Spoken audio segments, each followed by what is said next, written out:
Hello, everybody. Welcome back once again to Storm Saga Games, DragonMetal Saga D&D episode 45. Did you press play? Did I press play? No, I didn't press play. Thank you. Music. I'm missing my duties. Hey, Stormy, don't forget to turn the music on. No, it's all right. It's all right. We were chatting away. We were chatting about, while we were waiting to go live, we were chatting about solo leveling. We're all...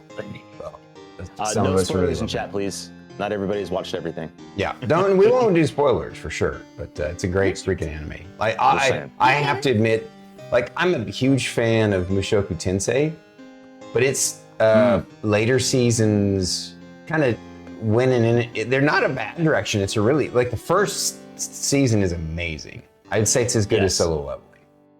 I would give solo leveling an edge of 51%, like 1% above. But then, like, they kind of went in some directions with it later on that are like, oh man, you know. Yeah.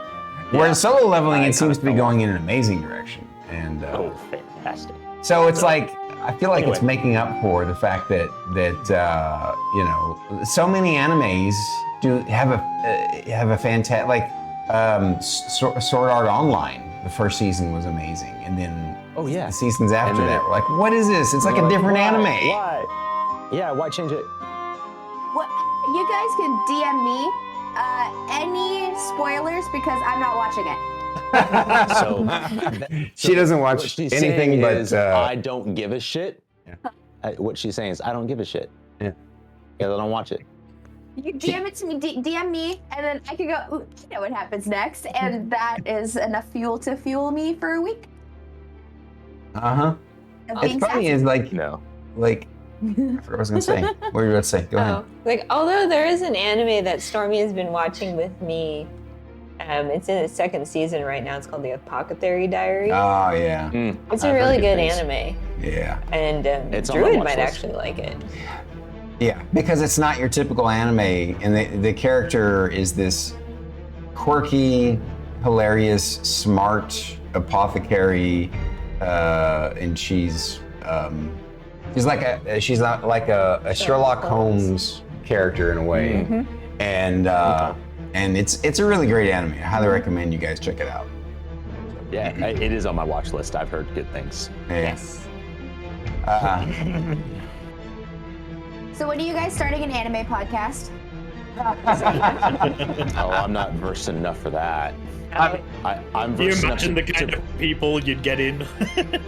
Yeah, I mean, I'm versed enough to have hot takes. Perfect. It's just like Druid. When are you and I starting a true crime podcast? I know, right? Oh yeah. Listen, because I got shit to say. Listen, before the anime podcast, we're gonna end up doing probably anime watch party before that happens. True. That's a good idea, for sure. I was talking with Ryan about it. Yeah. I mean, we could watch the entire first season, and it would be, what, 4 hours? Like, that's like watching 2 movies. Pelicanon has been dying for a watch party of anything. Yeah. I trust me, I have thought about doing that kind of thing, and I'm kind of excited. So this year will be interesting for sure. Finding the time. You know what's more on our interesting schedules is the than hard what's going part. to happen in the future? I say, you know what's more interesting than what's going to happen later this year? Right now? Today's episode of D&D. All right, good point. You're right. Thank you for keeping us back on track. That's usually my job, but. But your number one weakness, anime. Yeah. Anywho, It's okay. We can all be weebs together. I love it. It makes me so happy. I feel like I'd have to stay in Merrik's character, though. I think that'd be fun. Because it's a weeb. And this is him exploring new anime. Best get yourself a pirate jacket, pal. Hey. I have like a piratey jacket. I have like a piratey jacket. That would work. It'd be 3 foot tall. all right, since we're all coming up with podcast ideas, I'll share my podcast idea that I talked about briefly with BT, but it could actually happen with any and or all of us. And it's I was thinking it'd be fun to do an improv podcast where I don't think anybody's listening. I'm listening. Improv podcast, like Improv, yeah. Yeah. So, like did you skits? ever watch that show? Whose line is Whose it? line is it anyway? I think it'd be neat Yeah, where the to points don't do a podcast like that again. Because I thought BT and I would be amazing at that. But I'm confident that all of you guys would be. So like we could. It's a neat idea. So I think and that. then we have the Jeopardy idea that we were talking about, the Stormkeep Jeopardy. Yeah, that's true. I forgot about that. Oh yeah, D&D. You said that, but we're all just waiting for Stormkeep FM coming in your ears. The Great Pretender. Is that an anime? That sounds familiar to me. No, I didn't know. The White Seer, what's up? Welcome in. White Seer, Stork Pistol, Bubba, Vlad. Who am I missing? So Epic. Pelican and Great Pretender is an anime or is it a TV show? Thyra, hello, yeah. Hello, everybody. Welcome in. All right. Circle baby. Well, we got a little derailed here. We're on episode 45 of the DragonMetal Saga campaign. I'm your host and Dungeon Master, StormyD. And my amazing players and fellow, it's an anime style? Was it on Prime, Amazon Prime? I think I saw that. At any rate, where were we? So yeah, introductions. We went chat dark earlier, apparently. We went chat dark earlier. We need to go. All right. I'm gonna do random introductions this time. I need to roll a D4. So the green banging goblin, please introduce yourself. I'm Druid IRL, and I play Thyra, who is an ASMR Rune Knight fighter and Oath of Justice Paladin with a talking sword. Very cool. Very cool. You're next. Hi everybody, I am itsStarKitty and I play Shae, the Great Elf Ranger, Great Warrior Ranger with a dragoon named Milo. Shae and Milo. That sounds like an anime. All right. The Adventures of Shae and Milo on Progentica. It's just a slice of life animes. I feel like that'd be something similar to like the house husband thing. It'd just be Shae just doing random tasks and getting into trouble along the way. No, it's just all it is. And all is because just of Milo. It's just all it is her Oracle feed. And a commentary on it. Plays out like Robot Chicken. Well, since you're talking, and actually you're the one I rolled, you're next. Oh, nice. Yeah. What? Oh, I am. Excellent. Since you were the one talking. Oh, yeah. Who are you? I am extirpatefate. I play Merrik, who is a spell slinger wizard. This is Echo. He's a little guy. He's my best friend. And he's a weeb. Well said. Echo's the weeb. And finally, the guy with the shadow keep behind him. Hi, I'm Sindri and I play BT. I believe that. Yeah. Pretty sure I could get away with it. Yeah. Oh, I mean, I have been getting away with it. Yeah, I play Sindri and I'm a sorcerer rock gnome. Very cool. He can turn into a dragon. That's true. Were dragon. Yeah. Close enough. I wish I could. But then again, would I be a dragon with a fucked up spine? I kind can't fly today. My back hurts. Oh my god.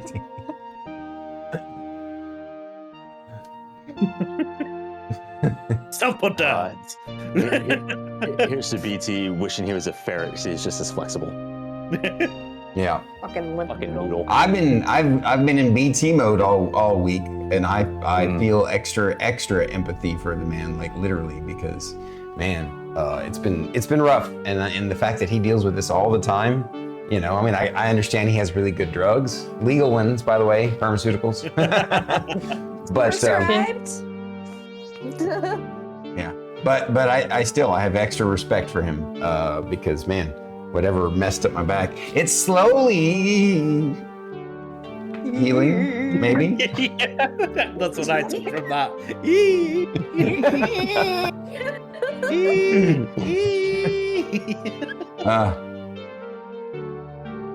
Caperventus? Maybe. I'm more likely to before I get back to Daggerfall, I'm more likely to try a different Elder Scrolls game.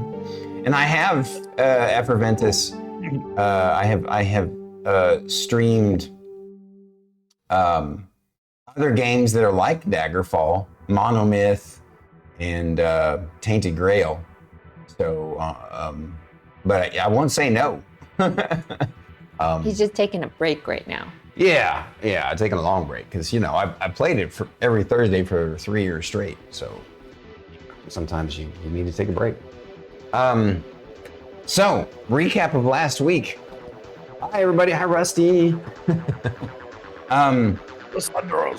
Yeah. Last week, the party members had found the secret basement room underneath the lighthouse, and it turns out that some kind of one of the lighthouse keepers from long ago, one of the lighthouse keeper's relatives, I think, or a lighthouse keeper. It's not entirely clear. Found this space that was basically a small cold iron / dark steel mine, and converted it into a chamber, and used it to summon demons. He was wanting power and servants, and at first he wanted servants, and then he wanted power. You know, that recipe is usually a disaster, and it was for this guy. But he was able to summon a much more powerful demon than the shadow demons that he had enslaved.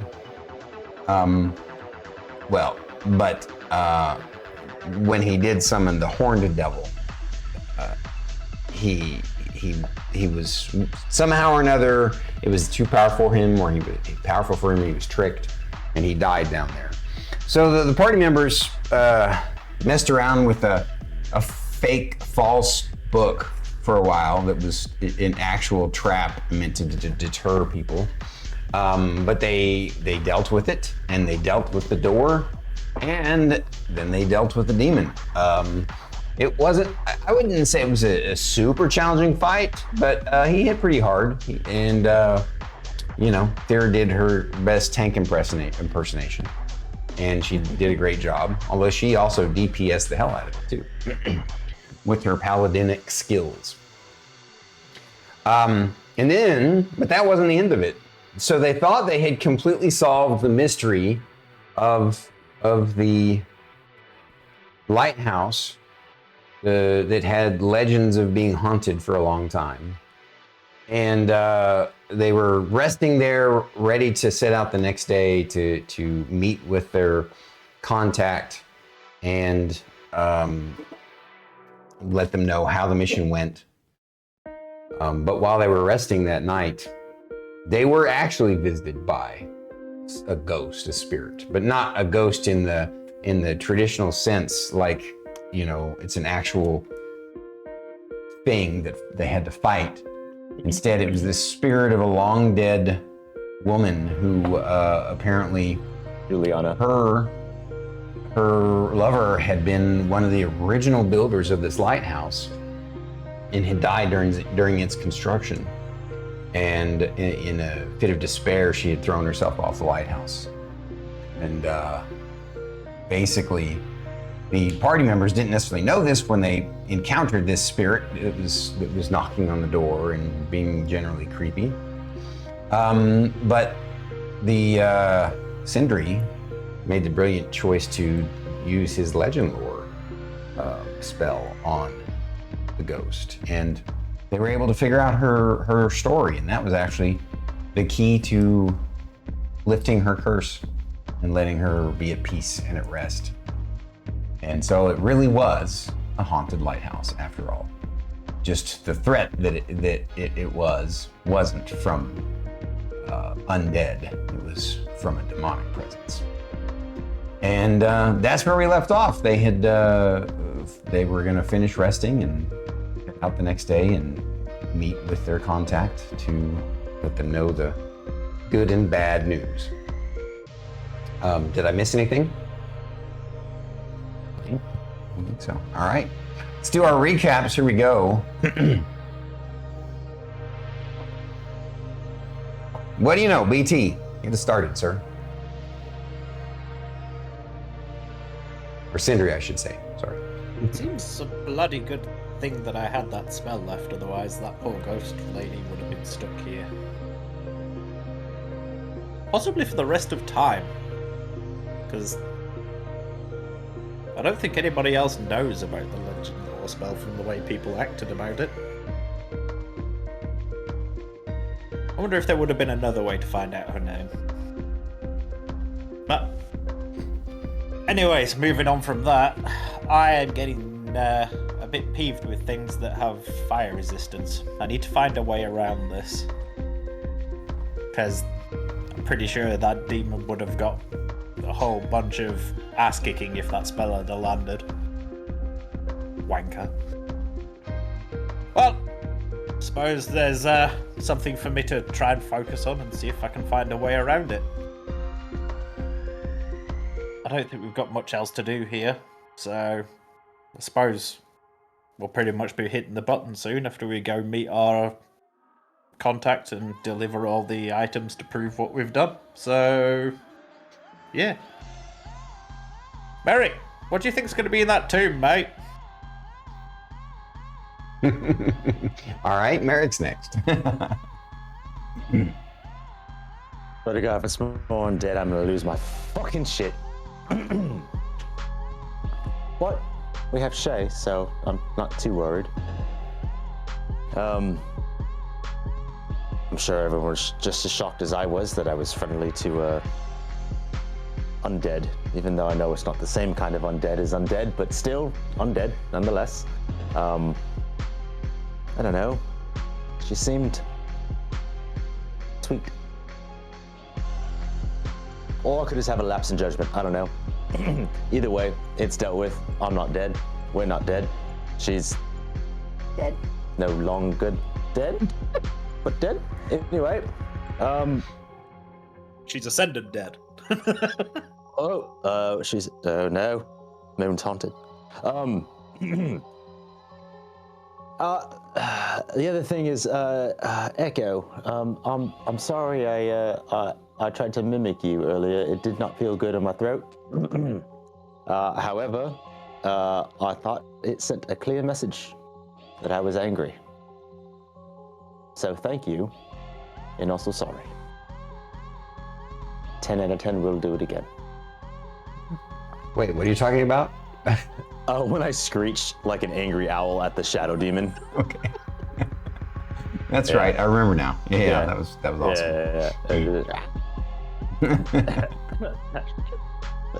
All right. Thyra, Yes. Merrik. how are you today? I was just reflecting on our adventures. Yeah. Did you use a mirror or? Sorry, I'm in a mood today. When are you not?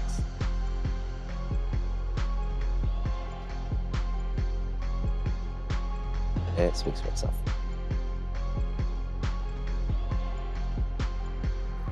We did a lot of good at the lighthouse.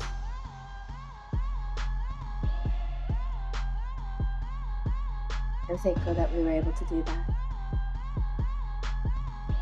And something I've learned traveling through Progentica and these other realms, when people talk about places being haunted and stuff, they forget that it's a whisper of the person that used to be here. And I felt that it was the best way to end this trip and to end this story is to give Juliana peace. And I think that was my favorite thing that we accomplished here.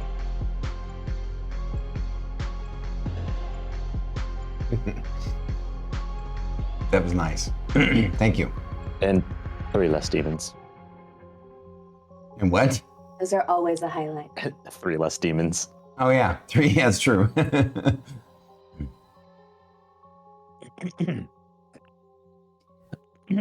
Put that down before I die. Yep. That's why I was waiting. Dear Journal, it's me, Shae. Demons are super tricksy.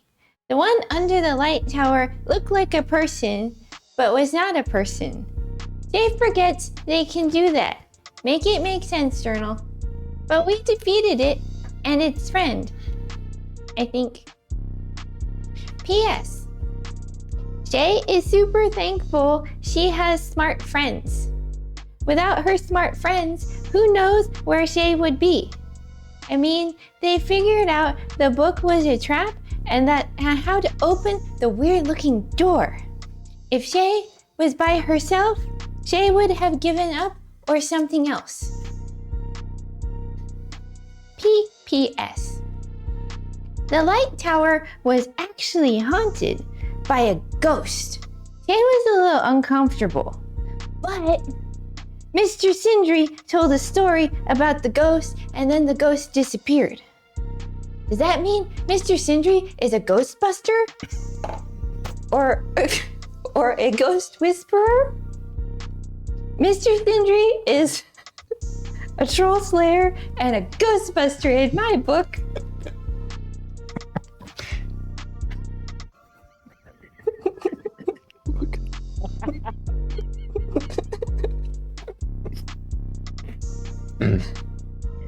I was fine until you lost me.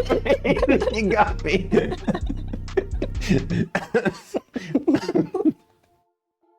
Oh, man. Please tell me there's more. P.P.S. Yes. Journal, Shae had a thought. Maybe Mr. Merrik may not be obsessed with books. He has one he writes in a lot. He says it's his spell book, but Shae knows better. It's gotta be a journal he writes in like me. He just writes in code so no one else can read it. That makes sense. Maybe Shae should start doing that too.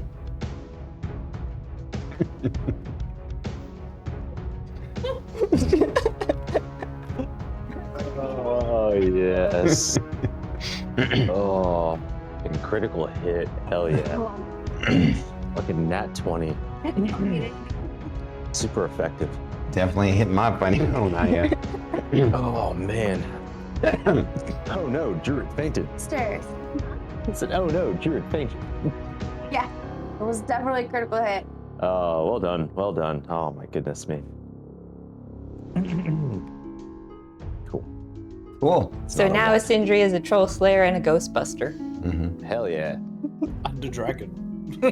And a Yeah, dragon. we're dragon, yeah. Yeah. Dragging these corpses. What? Oh, okay. Well then, it's time for us to go chat dark. Thank you all for coming. We're gonna jump into the RP, the action, and enjoy the show. We've gone chat dark. So,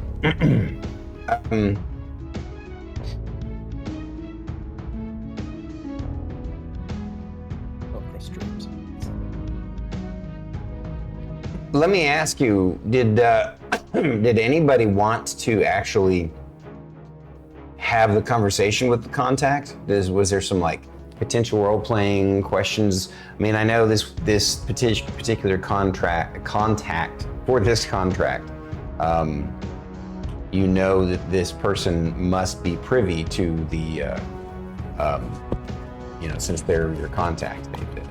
I didn't know if maybe you wanted me to exposition to the end of this mission, or if you wanted to roleplay.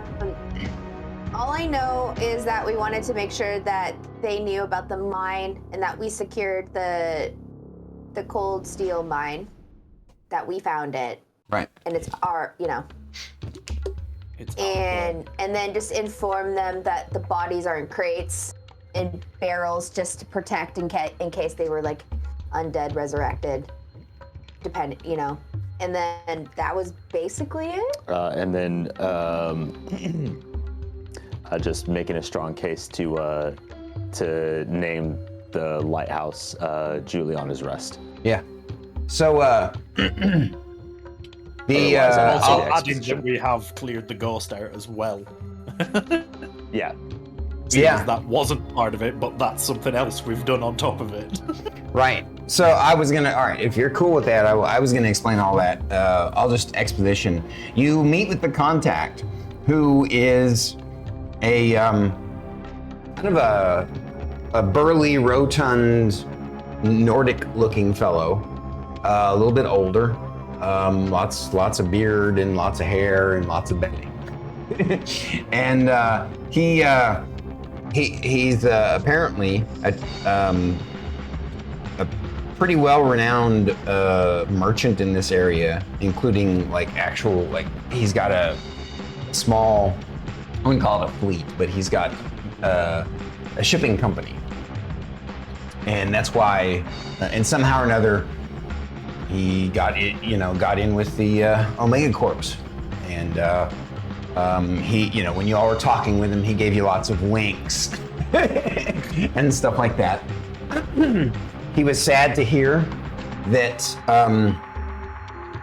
his cousin had died, which was the investigator that he had sent, and happy that you all, found what caused it and dealt with it, and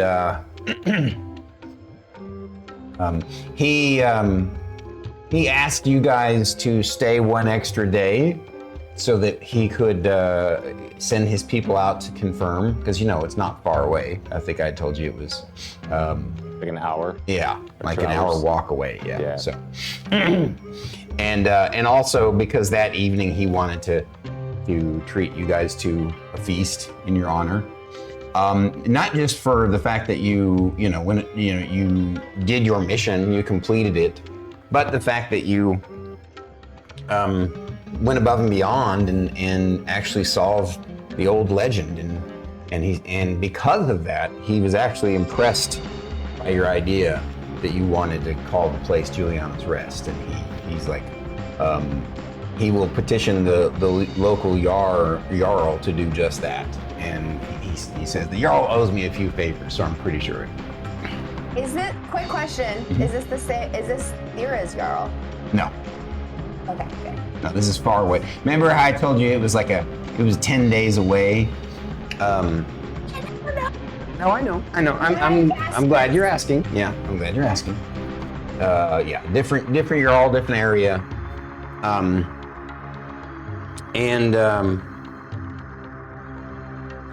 He also made it clear that he would write into the contract fulfillment report that you all satisfy all the requirements for getting a not salvage. You get mineral rights for the mine, so that it will provide you guys with a potentially steady source of income in the future beyond just what you do. But he's grateful that you do what you do so well. And that was basically, since you were so kind of really quick ahead of schedule, technically speaking, There's no reason not to take him up on his offer. And then, the next morning you could just set off your devices so that you could be transported. And again, they were set up so that you will be transported directly to the next mission. No, I guess I didn't say that before, so we won't say that's the case. Last I remember, it was we come back and then it's like there's an like I don't know 2 or 3 hours and then we go like enough to come back, grab some supplies if necessary, then dip. Yeah. Right. That was what I remember. Right, and that's what happens. So you end up transporting back, and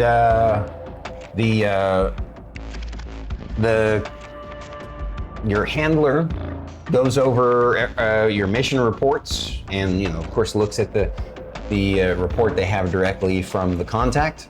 And the contact purposely, both of you kept his name secret. He on purpose.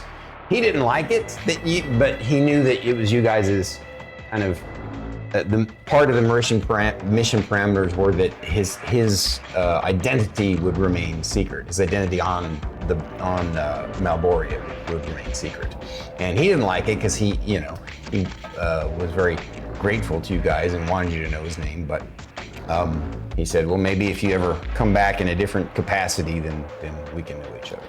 He was grateful for you. Can I just make one point really quick about the revelries and stuff? So the entire Thyra is actually going to drink amongst the other if there's other people that are from the area. Yeah. And might be slightly hungover. Gotcha. But the entire time she's just bragging about her friends' abilities to kick people's asses and shit the whole time. Okay. Right on. The more drunk she gets, then is just dragging Merrik along. It's just he might not look tough. Kind of bullshit. Yeah, gotcha. Just wanted to share that. Thank you. That's awesome. Well, I want to share also that when you do get back, there will be a bit of downtime, a little bit of, like I said, a couple hours rest. They're going to debrief you, get you a lunch that they already have prearranged. Shae requests hot water so she can make Miss Thyra's hangover tea. All right. And you guys are also going to level up. So let's do that right now. I know we don't normally do it during session, but we're going to today. Level 10 shouldn't be a hard one to do, so. No. Well, I don't know. I think it's a big one for some folks, isn't it? It isn't for me. I think it's a big one for me.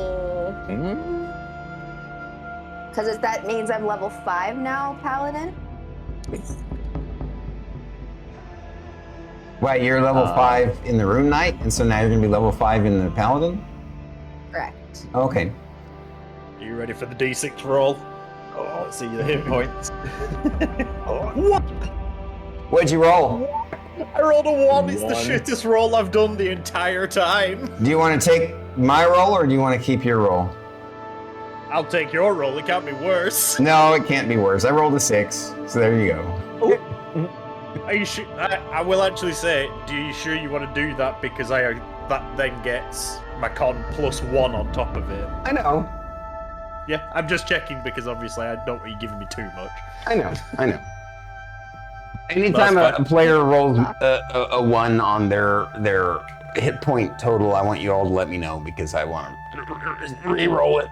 Hold on, I cannot find it. You can also request it on a 2, but and I'm like, okay, because what happens is if you roll a 2 and you want me to re-roll it, you're gonna have to keep my roll. So if I roll a 1, it means you just downgraded yourself. So that's my level up done. You don't get any new spells or spell slots? Oh, I do. I've already done it. Oh, you already picked those. Okay. So I might as well.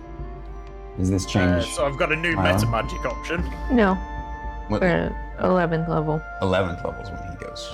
Yeah, Milo now has 70 hit points. Damn. Wow. What does he go up to when you hit 11? And I hit 11th Didn't level. look off fit then. He has 119 hit points. And he's a teenager. Teenage dragon. Teenage ninja dragon. Teenage Mutant Ninja Dragon. Let's see if he becomes an emo. Oh, it's just a phase. I mean, he is part cat, so that would make sense.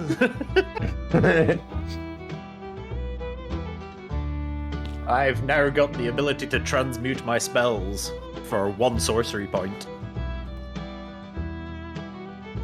And my new spell, I picked something very basic compared to what Were Dragon was. I picked Cone of Cold. Oh, nice. That's a good one. Yeah. I don't know if I should take Watery Sphere or Wall of Force. I was considering, I can't remember what it's called now, the one with basically, if you hold concentration, you can teleport 60 feet each turn on a bonus action. Based upon your experience with this last mission there, Fate, I'm gonna have, I'm gonna be giving you, we'll say that,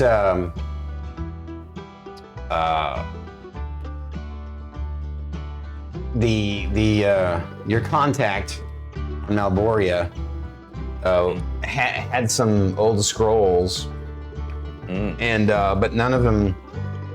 You already knew all of them except for one, and that one was Knock. Okay. What level's that? 3rd? No, it's a 2nd level spell. 2nd level. Okay. That way, because that way it can serve as a 3rd level spell. That's the kind of the point of it, I think. Is the Is it, or is it? let me double check, but I'm pretty sure it's a 2nd level spell. I think it's 2nd. Yeah, 2nd level. Yeah, it's so you don't have to waste a dispel magic. Effectively. I'm gonna take Watery Sphere. I have plans. I had plans for my transmute magic. Okay, so let me roll my hit dice. Roll. Come on. Oh, yeah. All right, let's go. Never Tilted. So if it's bad, then you're gonna blame him. It's a 3. A 3 on a D6. Yep. That's average. Would you like me to roll for you and try your luck? What is it? You rolled a 3? I would say no if I were you. No, Okay. I'm fine. I'm at 64. And I get another. Okay. All right. So Merrik gets a couple of things. So now I'm at 64 in the hit points. Super cool. For spells,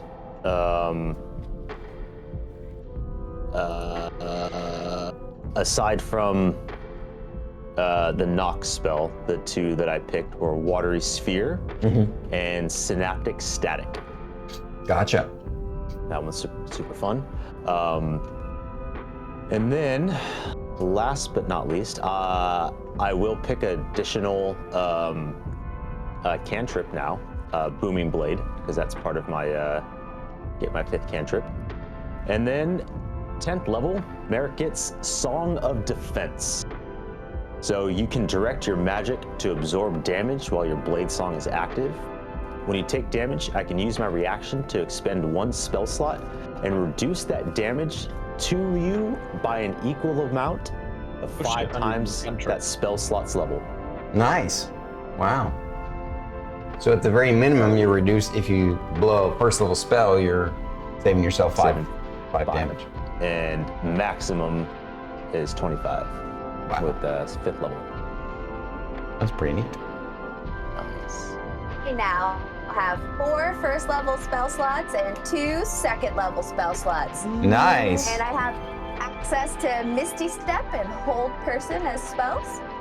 Misty Step? What? That's a paladin spell? Paladin. That's under the Oath of Vengeance, which we renamed Oath of Justice. Right. Interesting. Okay. Oh, and now I have 2 5th level spell slots. It's level that I get my auras. Mm-hmm. And they did a number on paladins. They're so different than they used to be. I think it would be really cool, and this is obviously in the future, but I think I've been thinking hard about it, and so obviously we'll have discussions and stuff like that, but I think it might be kind of neat for campaign 3 to go back to 3.5. And I can see anxiety building up on her face, but I can see excitement on her face. Oh no, it's not excitement for me. It's like, oh man, you want to have them manage all those different skills? Yeah. We'll talk about it. It can be a little anxiety inducing when you're like, what do I put my skill points in? Just level. That is true. Leveling up, yeah. Thank you for the 1,000 bits. Holy crap. Arigato gozaimasu, Grandpappy. It's so sweet of you. You're amazing. He says that there's no way she's chaotic neutral. The shirt lies, pure evil there. We see through that smile. That's true. Y'all don't know the half of it. You guys don't know. This poor guy. This I poor do. guy. Well, not a half of it. I know maybe 10% more than others. Yeah. So I know 60%, whereas Fate knows 100%. all 100%. 100%. She's the problem. But it goes both ways too. It's true.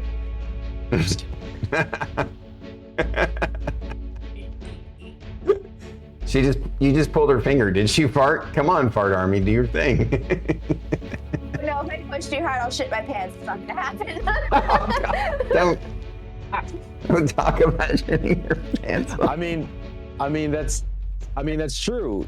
Sometimes in a situation, yourself. You're like, man, if I try to be silly, it can end poorly. And sometimes it just ends poorly anyway. We're human. We're all adults here. Farts and poop are funny. Clearly. Yep. And some of us like to shit their pants. So. Anyway. Shae, what did you get? So Shae didn't get very much with this level up, other than more hit points, and she got this new hide in plain sight ability. That's cool. She can be sneaky ninja. Where'd you go? Hide in plain sight ability, more hit points, and Draco got what? Just more hit points, and that's it. Who's Draco? I mean, Milo. Sorry. I'm thinking Dragon, Draco. My bad. Yeah. Milo got more hit points. That's it. That's it. Okay. What's Milo's hit points at right now? Milo is at 70 hit points. Bullshit. What? Sorry, that was an inside thought. I meant 64. What's BT working so hard over there at? Is he? I'm just His right Excel for the sheet. cantrip. You're what? I got an extra cantrip. When you said you got an extra cantrip, I was like, that's odd. We usually get cantrips at the same time. Looked again, I was like, oh, fuck. Missed it. Oh, fuck, dude. So, quick aside while BT's looking at his cantrip. The other night, Jude and I were just chatting, just doing our thing, and she brought something up, and I just straight up went, oh, fuck, dude. Like, I'm talking to BT or Hero, and I immediately had to that's not how I talk to you. Rubbing my eye, and my hand was in my face. Watched him physically cringe. I go, I didn't like that. dude. Funniest thing. He was like, ugh. I didn't like how I talked to you. You've just been saying, Dude, oh, fuck, dude. For real. Anyway. It's okay. I have fun using Shae's voice when I'm playing Assassin's Creed. Oh, hell yeah. That's awesome. Run around. That's fun. Shae doesn't know what's going on, but Shae's gonna kick their butt just like Miss Thyra says. Hell yeah.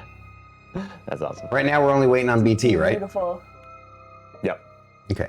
Come on, BT. You were like, I'm already done. I did everything else. Blah, blah, blah. Now we're waiting on you. I mean, I could literally go at any point. I'm typing. That's it. What is it? What? Huh? Like I say, I was just literally writing up a cantrip, so I'm good. Oh, okay, cool. Putting it into a spreadsheet.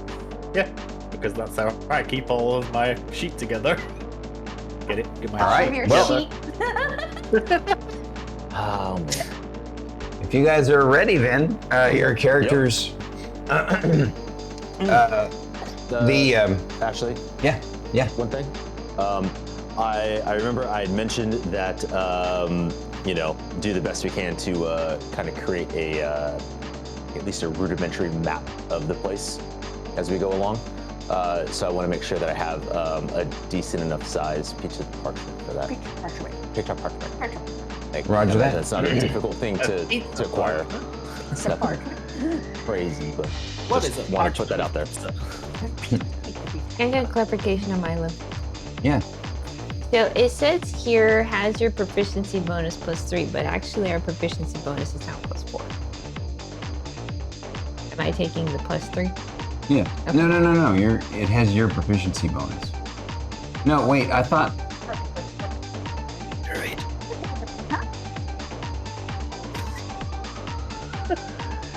Yeah. So obviously, when you just take. It's your proficiency bonus. Okay. And that means I get to add an additional +1 to both of these then. Yes. Okay. Thank you. You're welcome. Glad you caught that. Yeah, I just Yeah. noticed it. Can you edit that document? Let me see. Yes, I can. Good. Feel free to change that stuff whenever you want. Sweet. What's going on over One there? thing when you do it to BT, it's a whole other thing when you do it directly to my face. She's being rude to BT directly to your No, face? No. She's playing the wrong character right now. You're not playing Onion, you're playing Thyra. So she's doing Onion shit to me, and I'm like, it's different when you do it to BT, not to me. Right? Zombies right now. I know. Run. Yeah. To the bathroom? No. Anyway, carry on. Alrighty. Well then, you, like I said, you are back home, you do your debrief, you feel inspired during the debrief, and also from resting the 2 nights and stuff. And you all feel a little bit more competent than you were before. And now you're off onto the next mission. Just back to back, they get you going. Efficiency. They like that. I will say, sorry, because we had that extra day, I'll take that time to take all those spells from the book, all the summoning, demons, whatever, all that good stuff, and scribe them onto a parchment Good or stuff. spell scroll. Because I know I wanted to do that initially, and it was pretty tight on the timing, but since we had an additional day, took a little bit more time with that. So All right, sounds good. they're all on scrolls at the moment. All right. Well, just as described, they had indicated that they used scouts to, advanced realm runner scouts to go scout the area and set up a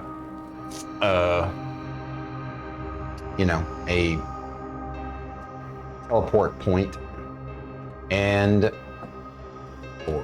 or portal point, I should say, is more specific. And you find yourselves back on from from the cold, rainy weather of the last world to the hot desert sand of You have pants Arathia. of cooling. You're fine now. I'm still gonna complain.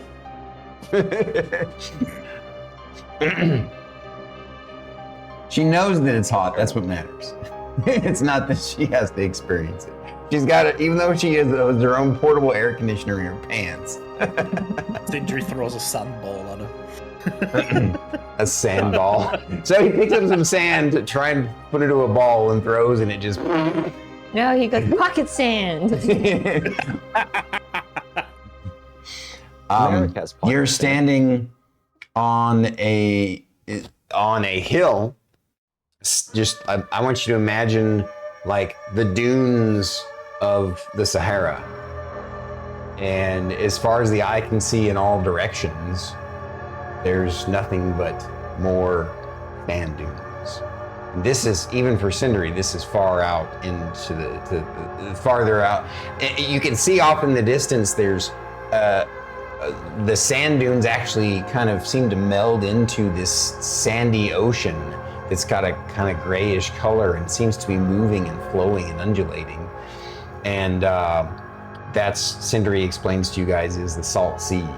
Basically, it's just the ocean of this world is actually a sea of undulating salt. And you are standing atop this sand dune, but down below, there is a single palm tree popping up out of the sand, which obviously is probably what drew the attention of the original scavengers that found this place. And but also, you can see kind of a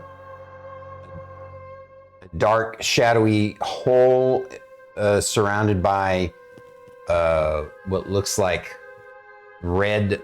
Well, not red, but like the orange-yellow rock of some kind of building, some sort of structure that's almost completely buried in sand. But yeah, it's down at the bottom of this valley of sand dunes. And it's just this stark, barely hanging on tree is there, palm tree. And there's a dark, shadowy hole near the stone. And it's almost reminiscent of when you guys landed on Malboria. You were standing on that bluff looking down onto that beach head where the bridge went over to the lighthouse. Like the angle is almost the same where you teleported in at. But of course, it's exactly the opposite, stark contrast. Sindri obviously not bothered by it. Now with her magical pants, there isn't either. But the two of you are like, man, this is brutally hot. That'll be up to you if your characters would be more able to acclimate to the other world or this world. He's gonna tough it out. Mm-hmm. Milo's all like, he doesn't like it. Glasses of the sun. Mm-hmm. Yeah, you wearing your glasses in the sun? Yeah. Even though I probably shouldn't on this world. Do I have contact lenses of the sun? No. They would have given you some goggles Goggles? that would fit Okay. in the world, in this other world. Just basically like welding goggles. Yeah. Kate was trying to say something, and we know how to do. I mean, Merrik is like just as uncomfortable as in Malboria, but not overly. Nothing like what Thyra experiences. I mean, it's hot, yeah. Yeah. It's also hot in Phaleon some days. Yeah. I mean, it's obviously more extreme, but either way, Yeah. like it's Yeah, going to be it's- uncomfortable regardless. Yeah, I'd imagine being under that in that tomb without the heat blaring down on us, it might be a little bit cooler, which is We nice. definitely need to be somewhere warmer by nightfall. I can tell you that much. I remember how cold it was.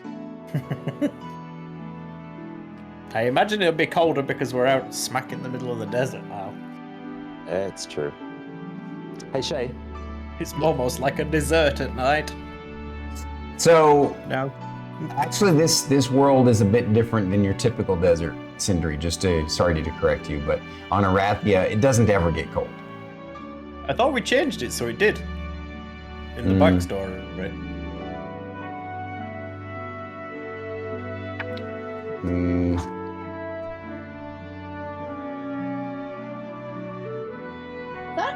Didn't our first mission?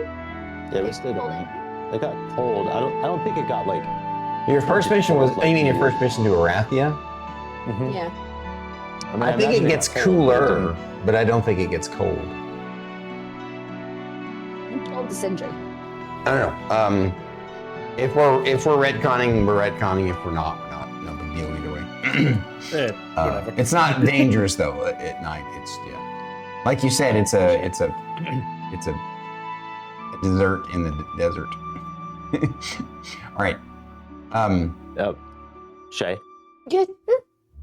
Do you think this place? I think it's more like a library, like that show I was showing you the other day. You know, the first Fire Weaver. Oh, yeah. I think there's gonna be a big owl down there too. Really?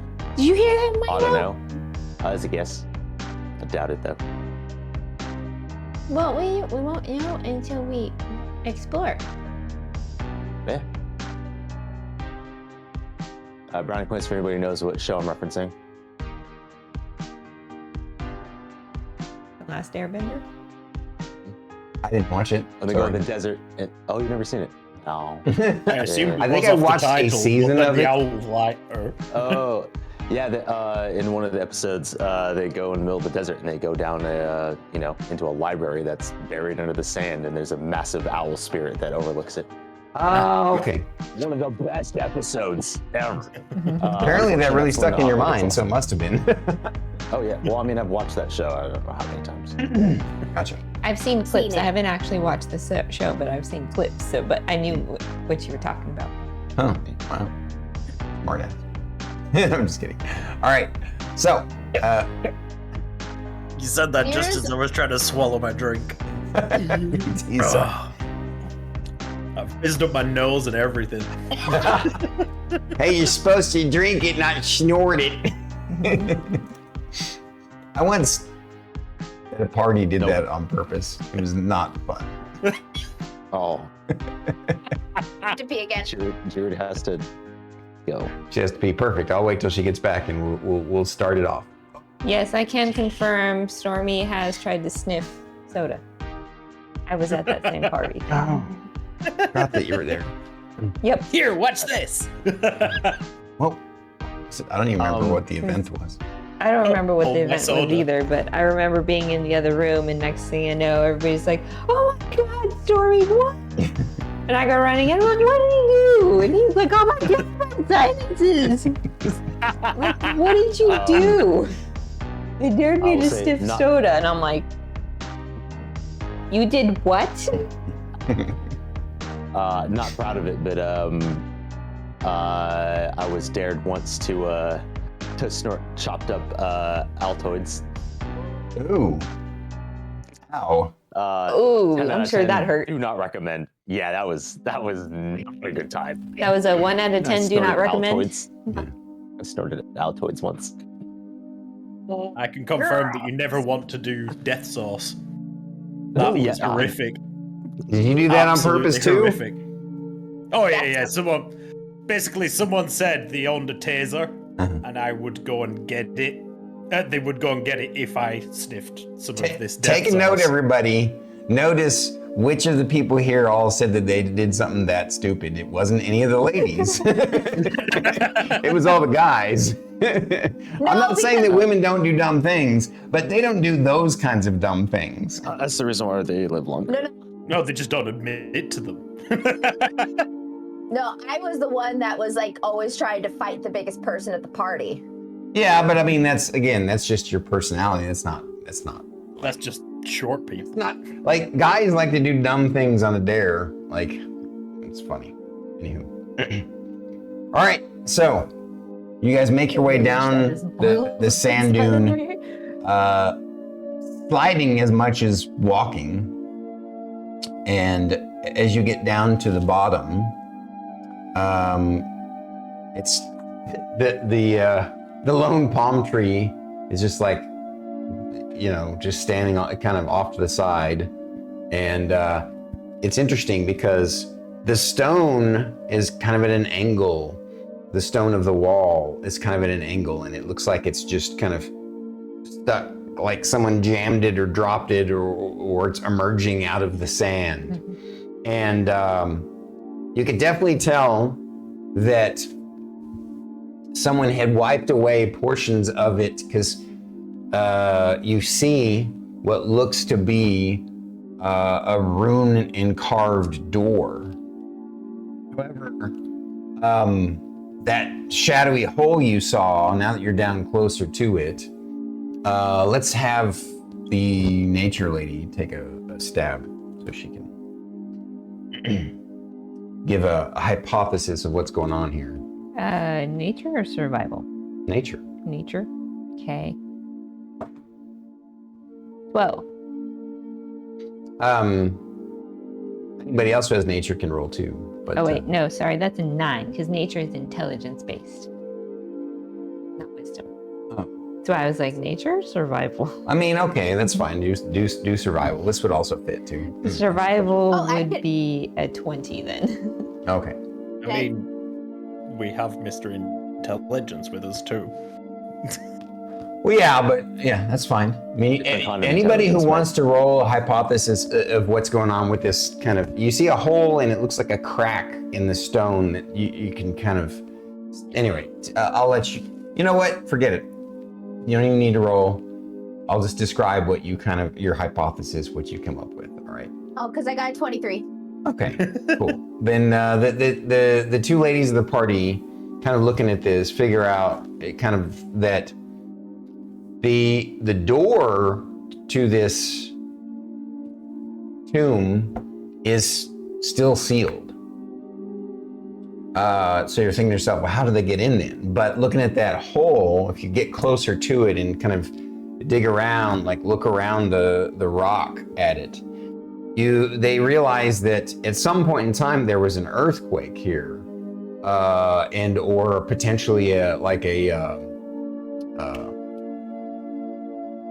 sinkhole that took out some of the foundation and cracked the wall next, kind of at an angle next to where the door would go in. And so effectively bypassing needing to go through the front door at all.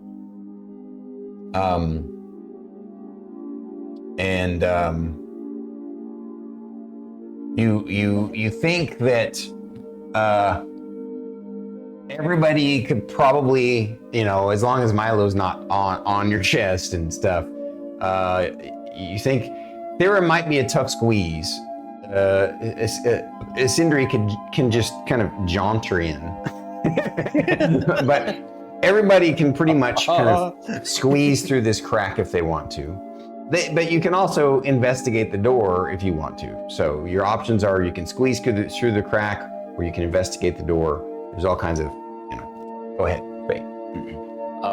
While Thyra and Shae were investigating, like looking at that, the crack and kind of determining what had happened, at that time I would investigate the door because there's runes on it. So I'm wondering, is this indicating what the name is? Is this trying to see if I can decipher it? I don't know what language it is. I don't know if it's one that I have, but that's kind of the path Merrik is going to go. Is like, is this a it will warning? take Is some this time to clear. Whoever scavengers found this first did clear some of the sand away from it, but not enough, like not all of it. So you can clear more out of the way, and it'll take some time. And you guys kind of work together and clear some more of the sand out of the way. And while they clear some sand out of the way for anybody who wants to try and squeeze, through the crack. But you denote, it's interesting because the shape of this building is, it fits the world, right? It's kind of not exactly a pyramid, but like a half pyramid kind of structure. The shape of the walls goes down at an angle. The front facade is flat, and it's interesting because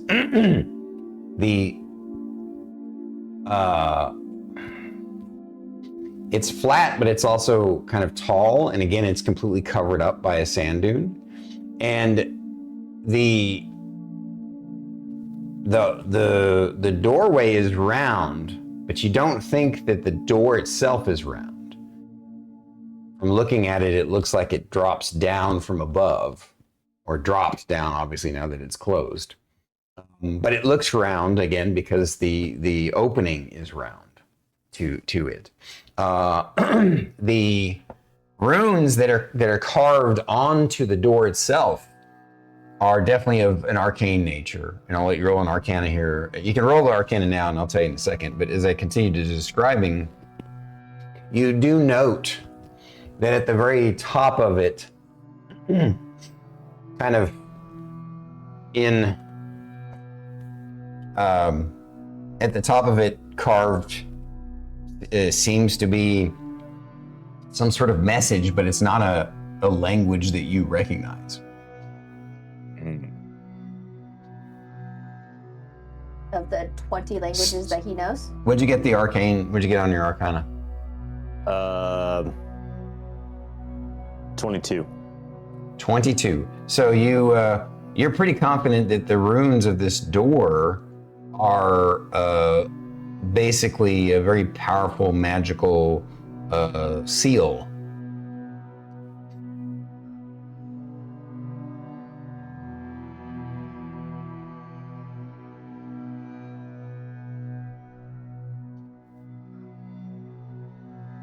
Well,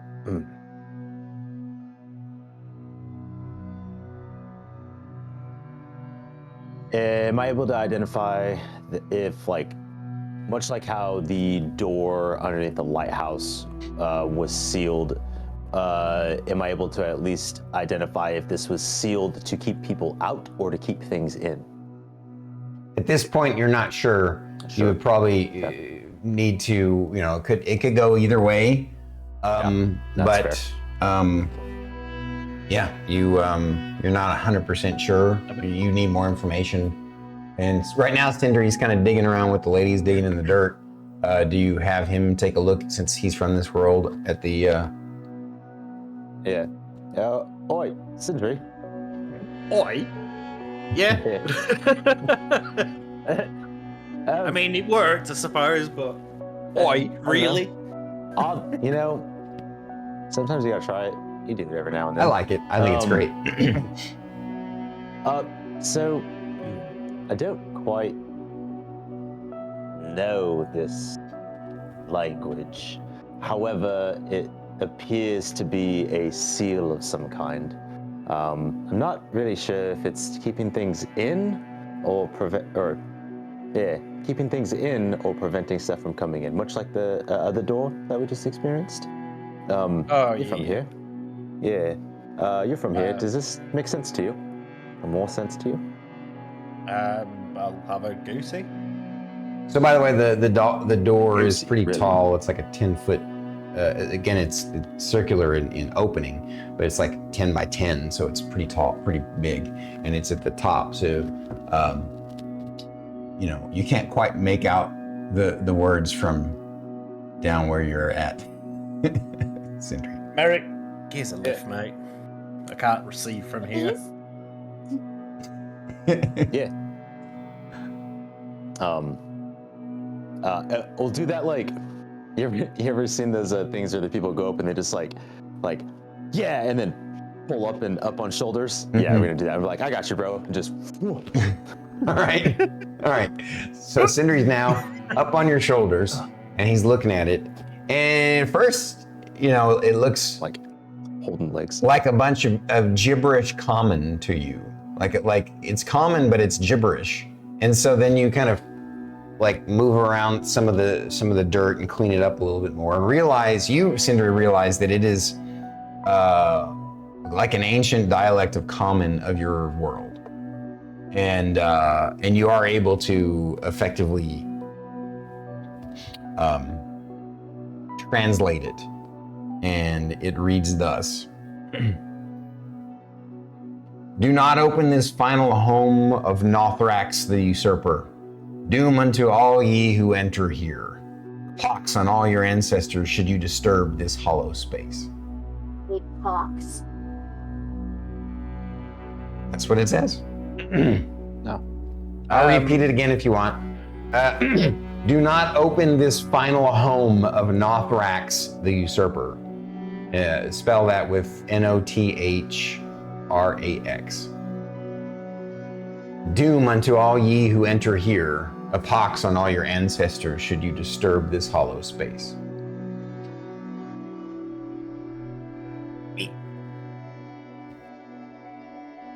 Oh, that sounds ominous.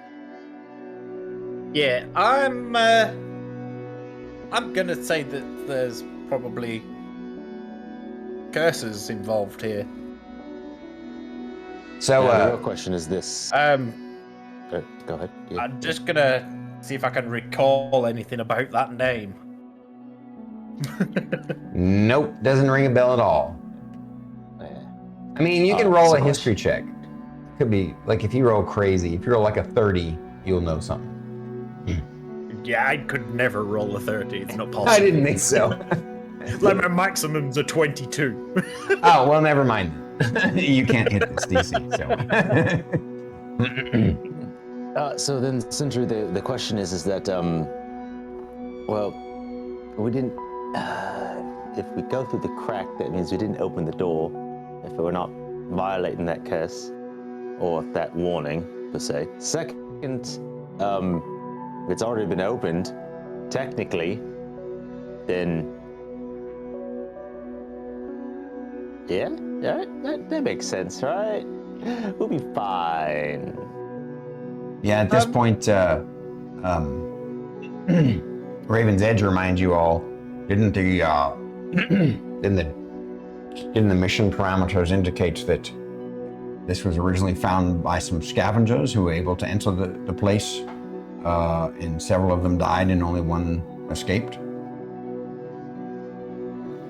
I mean, yeah, inexperienced scavengers could die from a lot of things.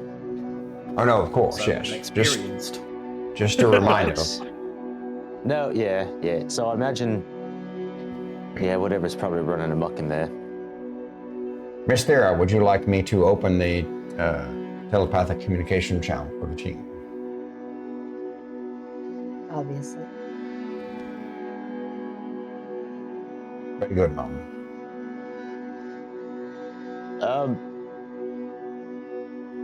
Don't dive into that crack yet. Sindri, that sounded weird. I mean, it's a true statement, but it felt very strange. So As long your as they're just pickling around it, they'll be fine. your arcane knowledge of the runes again, they lead you to believe that you haven't cast detect magic, but your hypothesis is that it's magically sealed. So. Yeah. I can do. Right, detect. I can do that as a ritual, right? You can. That's the wrong one. I was gonna say, Yeah, I was say you're gonna detect thoughts. I was about to click on detect thoughts. Yeah. Nope. The wall thinking! Run away! Shay would like to Oh, check yeah, out yeah, the yeah. palm tree and see if it's actually real. Okay. She's used to fake ones in Progentica. Roll. While you go check that out, I'll go pee. While he's peeing, you roll your nature for the tree. And while she's investigating the tree, I'll ritually cast detect magic. 15. So when you're done. The tree is a normal palm tree.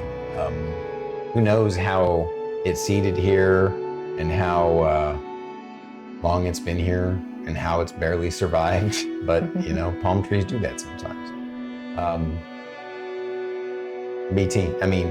Fate. You're ritually to cast detect magic, and sure enough, the door is radiating, you know, the magics that you would expect from a sealed door.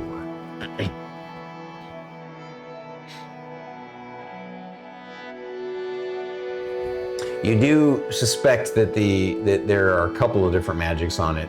Without going into which magic schools, the bottom line is you think that it's both magically locked and that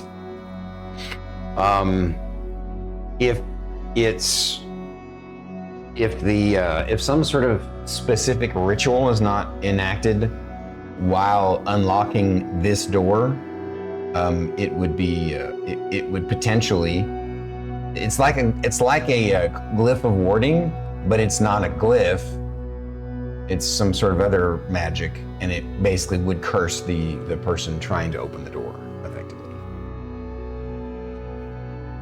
I'm going to write a bunch of notes on that as this is an interesting concept that the guild song might be interested to understand.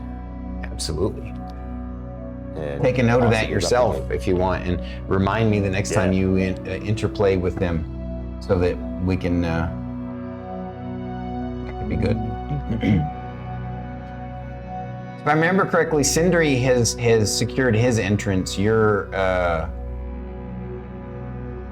Because he was able to provide something, but he still has to do a quest for them too, or not? I don't know. So the three things that I had to do was, one was the fee, one was provide something that was enchanted, but also the quest was to provide something enchanted. The two things were the same near enough, but one was like a normal enchanted item, and then the other one would be something that they're looking for. Right. So basically, something that they would send you out on a mission to look for specifically, something that they know about and want, and yeah. All right. And I've paid my entrance fee due, and they have not been available at the same time I've been available to either provide them with a high level piece of magic or a new piece of magic, and then whatever it is that they want me to try to do. I've had right. No, I get you. All right. Yeah. I mean, you guys have been, running hard, so, and doing lots of things, and like you said, timing wise. Okay.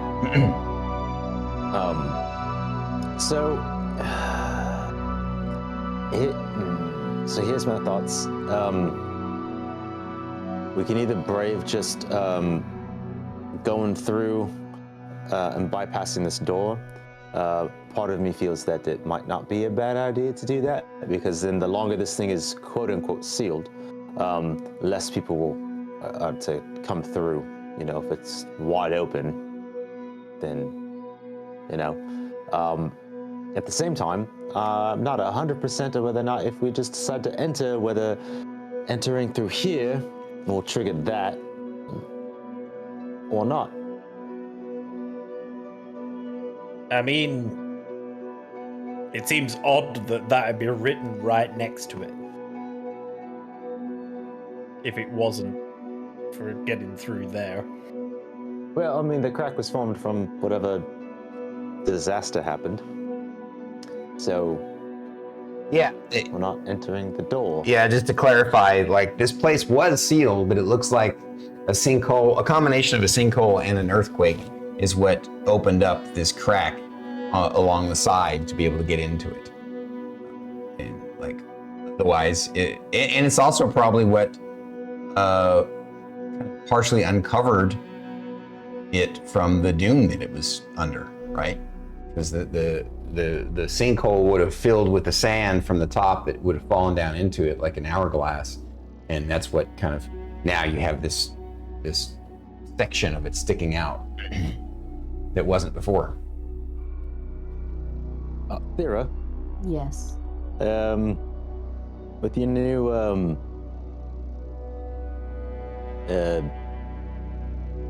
manifestation of your spirituality, how are you with curses? Do you have anything that can help with that? Shae? Anything that can help with the curse or anything? No. Oh, okay. I'm It's sure kind if of we bring a standing there curse- talking to the palm tree. What'd you say there, Thyra?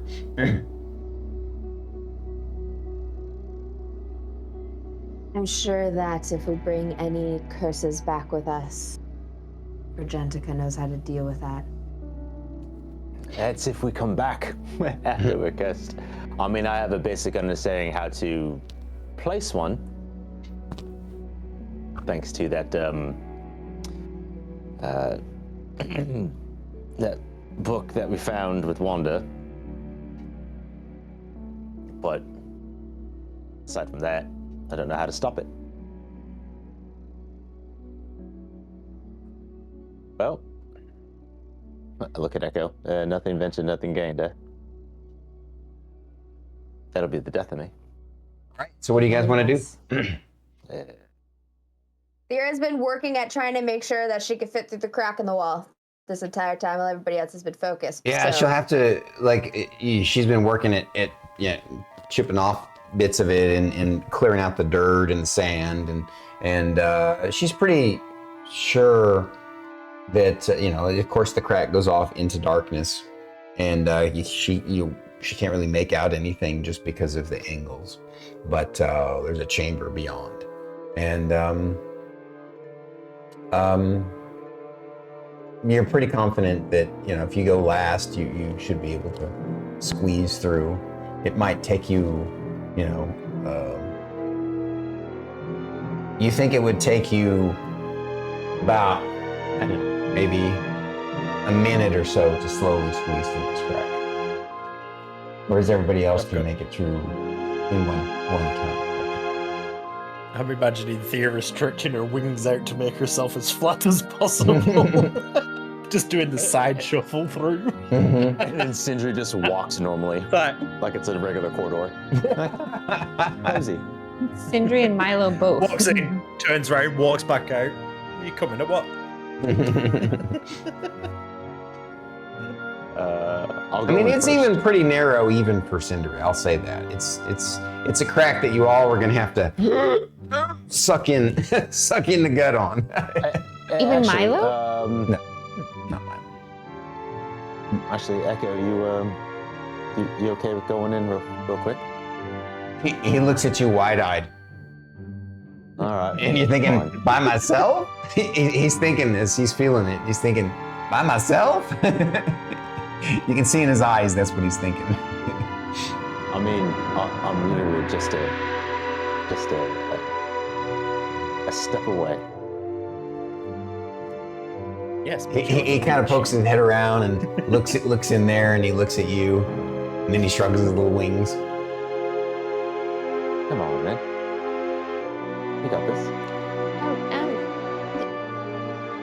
Mr. Echo, would you like Milo to go with you? He nods his head. Milo, you've been voluntold. Yeah, just as you're saying this, Milo's already gotten himself out of his harness and is on the ground, going up. He prances up to Merrik and looks up at Echo. You figured it out. So Echo flies down and lands on the. No, instead of allowing him to fly down, I'm like, you got this, bro.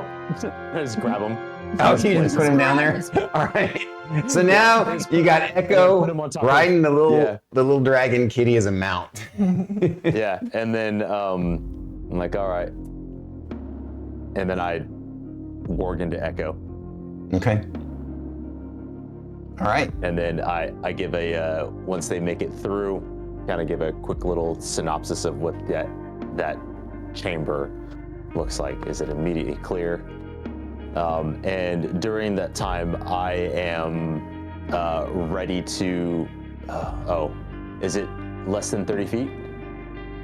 Is what less than 30 feet? Corridor? The crack to the chamber? Oh, I'm gonna draw, and then we can get on from there. Okay. Because my intent is to be ready to go with Misty Step if there's any trouble, but I'm gonna just bamf in there. Sure. Because I can see through echo, as long as it's been 30 feet.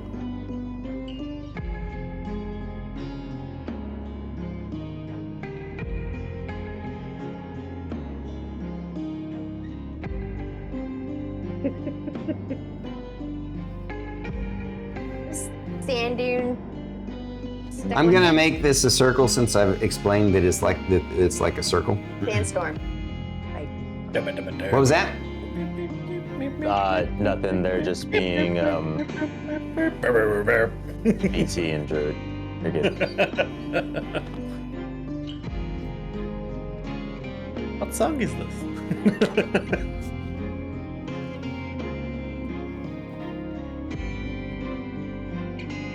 If we would have taken any longer to get in this doorway, Sindri was gonna steal Thyra's shield. Slash time! I actually thought about like how it'd be kind of fun. Merrik could just pull out a piece of wood and just like surfboard down the fucking. Let's wait for that. Pull a magically a piece of wood out of nowhere that you could sled on. I don't know. I just was thinking that'd be kind of fun. I mean, you've got a ladder, don't you? Do on your mythical patches jacket. Somewhere. Naboo, you stinky. Imagine this is like, yeah. Really stinky. That's The like crack. stale zombie.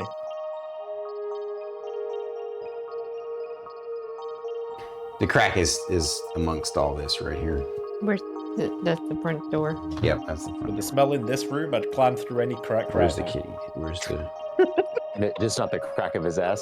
now. No, just See if not we his. can actually- I don't think so. He did it. Oh, nice.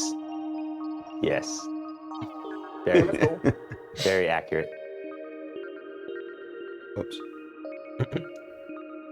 All right. God damn dog. So he peers into this chamber. It's a fairly large chamber, you know, like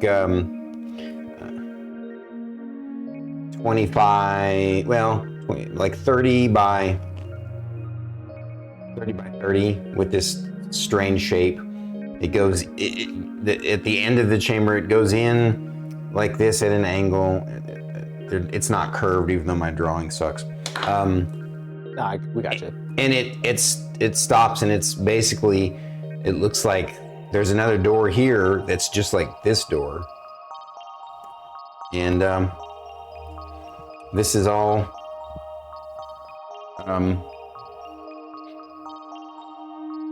the kitty and the owl see. These two sarcophagi are obviously there. There's very barren. It's very barren, except there is a crumpled door that looks like this. There was a chamber of some kind this direction that has been completely kind of caved in, and the door would be effectively here. And there's one on this side as well.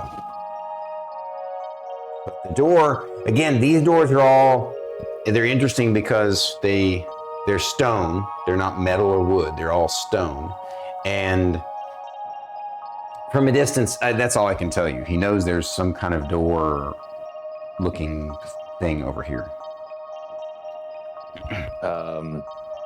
From what I can see through echo, do the sarcophagi look to be disturbed? Like any of the currently the tops are as Sorry, they thanks are for saying presented something. here, or they? Yeah, Okay. thanks Are for they saying open? something. I forgot that this was the chamber that they had breached. Reach it clear.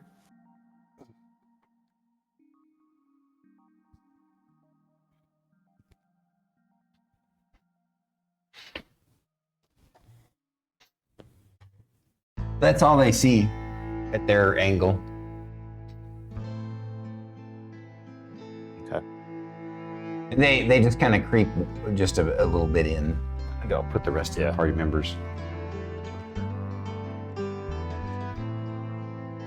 All right.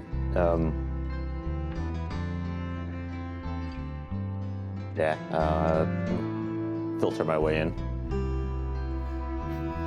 Oh, so you're gonna have them go forward and you're gonna go in through too? Yeah. So they step in. As soon as you kind of squeeze through.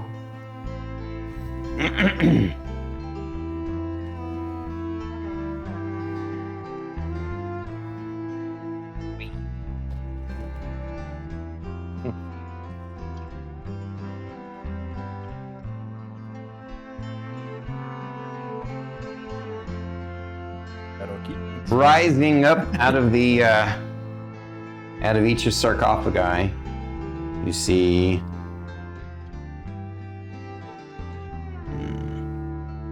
Very nice. mummies, and Head enough. go ahead and roll me initiative, everybody.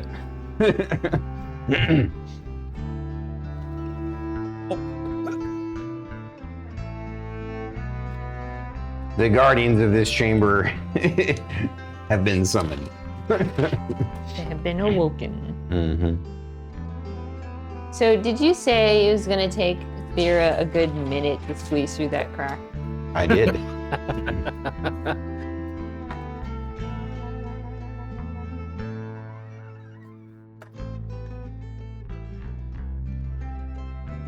That's a lot of rounds. So just at a regular pace, but if she picks up the pace and makes some athletics checks, she'll be able to do it in half the time. That's still a long time. Because it's 6 seconds a round. That is true. I know. I will say this as this is unfolding, those mummies rise up. It is not a quiet response that you hear. Just hear Merrik. You've got to be fucking kidding me. God damn it. Honestly, both of them go, both of you, okay? Fuck you. Yeah, no, he's just like, it's fucking. And Shae's standing there Should've asking, seen that Mr. coming." Sindri, is this what Mr. Merrik meant by curses? No, I just have No, fucking curse. slightly different. Oh my god. Wow. My initiative reflects the difficulty of being You're through on the fire wall, I will tonight, say. baby. All right, Shae. 20. Thyra. 5. Merrik. 17. Sindri. 13. 13. Okay.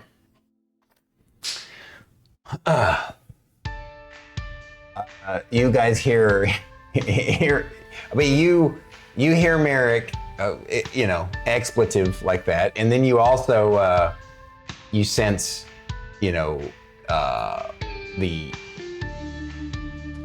Danner getting up on Milo. You sense that instantly that he's suddenly very fearful and angry at the same time, ready to throw down, and you don't really know, other than his curse, his cursing, what's going on, because he wasn't too specific.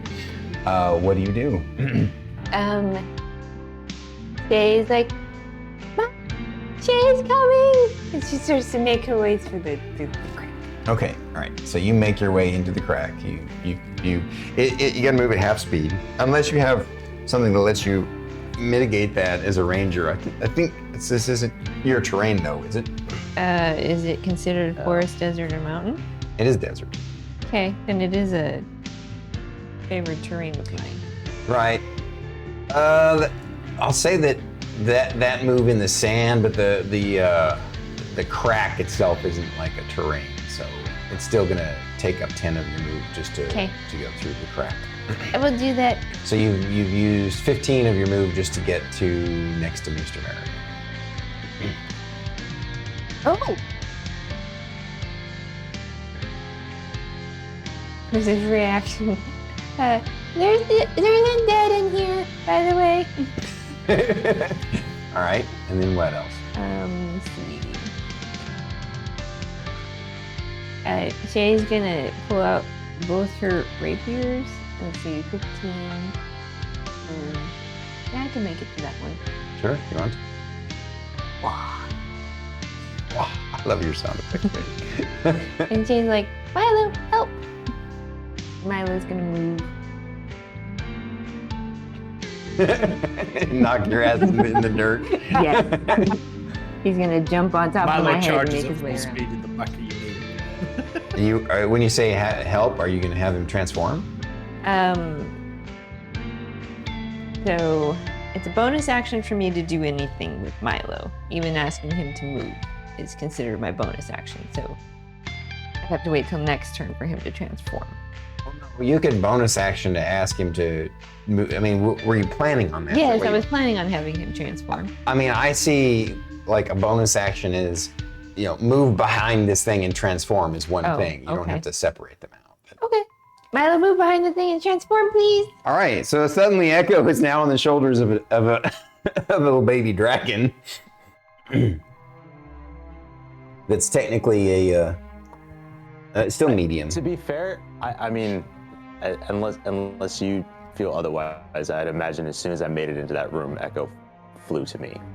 That's true. As soon as you moved in, I mean, you didn't say that, but yeah, I don't know. I didn't say that. I mean, but I would say at either least way, for it's not now gonna he make would much have of a moved difference. up to you. So it's fine.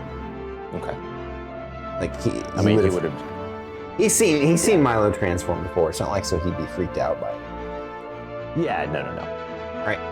All right, and then Shae is going to swing at the mummy in front of her. Mm-hmm. Does a 21 hit? Oh yes. Okay, that's the first rapier. Second rapier. That's a 17 plus 8, so I think the second one hits too. Yes, absolutely. And that obviously rapiers are piercing. Mhm. Do those rapiers have any other additional damages? There's the one that has the additional D4 of necrotic. Gotcha. Don't bother rolling that Okay. 2d8 because these things are immune to necrotic. plus 8. And you take note of that though. Your character notices that the necrotic part of your rapier doesn't seem to hurt it at all. 21 points of damage. Let's see. Let's call the yellow one number 2. Rolled an 8 and a 5. 21, you said? Yeah, Jesus. 15 plus 8. Because, yeah. Does Draco get to act on your turn too? Who? No. Does Milo get to act on this turn too? Well, he transformed, so can he still attack? Sorry, That was this the bonus is action. also because she actually used to have a character with a Pixie. a pixie Familiar. named Draco. but But Draco was a pixie, not a dragon. yeah, I don't know. It's also because Both have wings. we named this car Draco. So Yes. Our electric car we named Draco. we name our Nice. cars. We nerds. Go ahead. Yeah. Can Milo transform and attack on the same turn? I mean, I thought that's what. I mean, that's what a Drake Warden, that's what we determined, right? Oh, okay. I mean, if you're having him Oh, I mean, transform, it's a bonus action that you Oh, took. yeah. So it's he still has his actions. Yes, okay. Mm. Milo's going to bite and claw. First Okay. attack. That's a 21 to hit. Yes. Second attack. Was that the bite? That's a bite. Tastes nasty to him. Rotten old bandages. 23. Yep. 23 So- to hit, or Yeah, to hit. all right. Damage. 2d8 plus 6. I imagine Milo. Oh wait. I imagine Milo's thinking, I wonder if this is what Abernathy tastes like. Well, Abernathy wasn't crusty and dusty. At least he Are just we sure? I couldn't see his face. He's all wrapped up. no, but I mean his wrappings were never crusty and dusty like these guys. Just because they weren't crusty 17 doesn't mean points of he's not damage. dusty. They weren't dusty. You could see that they weren't dusty. I don't know. They were not. They were really. magics. They looked really. Yeah. Anyway, go ahead. 17 points of damage. 17. All right. Holy. Okay. Okay. Way to start. Fucking War Ranger. That was a good start. And now it's their turn. So,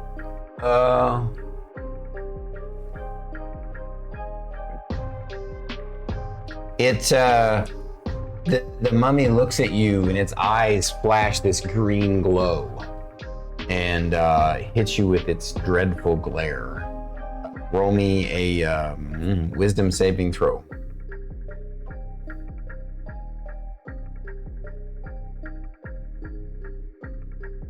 $24. All right. You are not scared by it. It just, it's like, okay, green glow. Sticks her tongue out at it. And then it also tries to slam you with its rotting fist. What's your AC? 19. Okay. My dice are being mean. A nat 20. Ooh.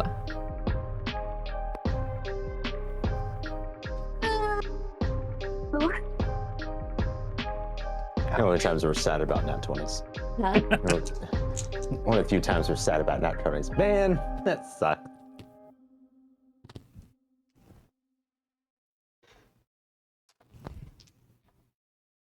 All right, you're gonna take. Wondering where that red pen went. So I'm not gonna double the necrotic damage, or not double, but let's see. 15.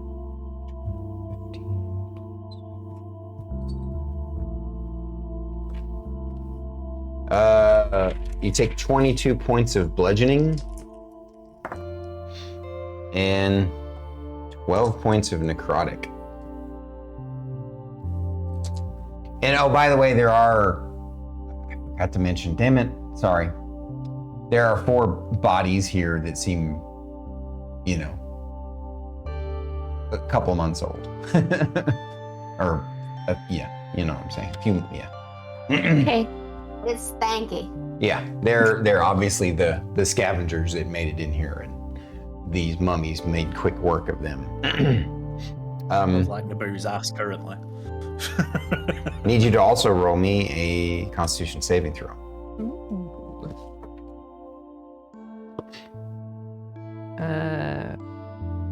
8. 8? 8. I rolled a 3 plus 5. Okay, you are cursed with mummy rot. You cannot regain hit points, and your hit point maximum decreases by 3d6 for every 24 hours that elapse. Ooh. And if you reach a hit point maximum of 0, you die and your body turns to dust.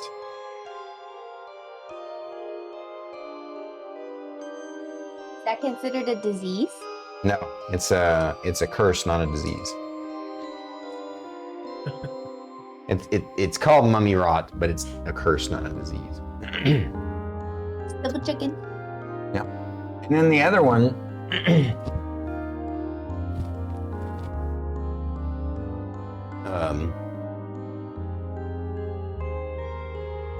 It just shambles forward and it tries its dreadful glare and slam on you too. That's a nat 20 on my wisdom save. Its rotting fist swings and you dodge it deftly. But you definitely feel on your shoulder where you got hit that there's this kind of, there's this kind of, or on your arm, there's this blackness, this gross looking pussy blackness. Yes. So it reduces it 3d6 every 24 hours. Jeez. Yep. And the worst part is that you can't heal. Mhm. That's a pain going into this. Yeah. Bad roll early sucks, but oh well, you guys will muddle through. The mummies are done. Next is Merrik.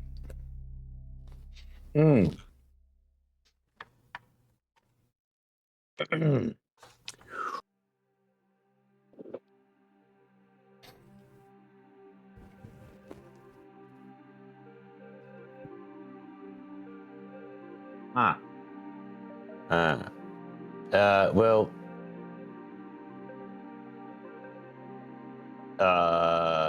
I'll use 25 of my movement to get behind the mummy that is This one? yeah, yes, yeah, the one that's not being flanked with already. So, boom, flankables.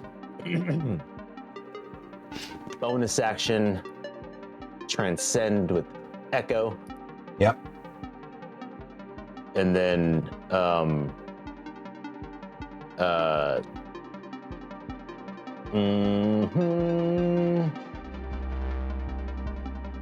By the way, sorry. what? Go.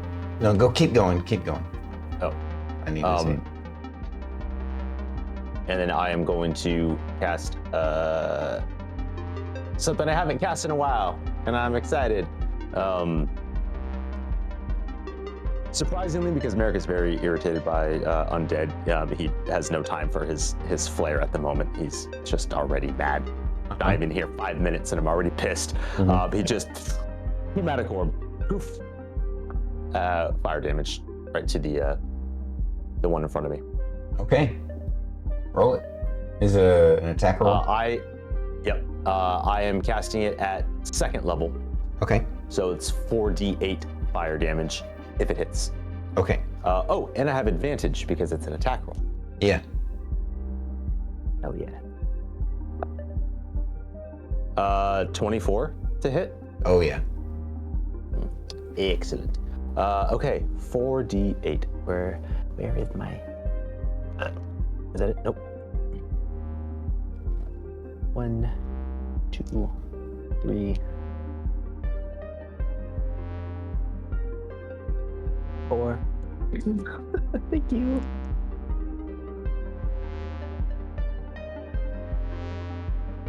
Oh wow. Did he? I mean, not great. 14 points of fire damage. Okay. I rolled 2 1s. So your chromatic orb of flame impacts on the back of the mummy, and it seems to be much more effective than you expected it to be. And it ends up taking double the damage that you dealt to it. All right, get on it, Sindri. And it is actually Sindri's turn. It's still my turn. Oh, sorry. Still my turn. Last thing.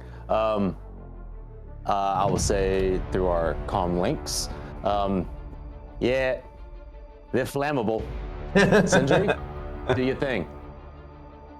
And then also, your character remembers that from her kind of smattering of knowledge about undead. Mm-hmm. But so she just telepathically confirms it. Jay chimes in.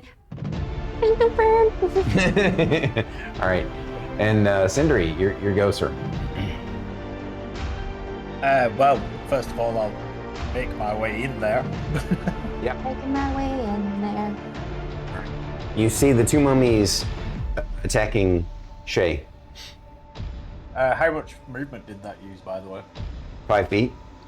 Oh, okay.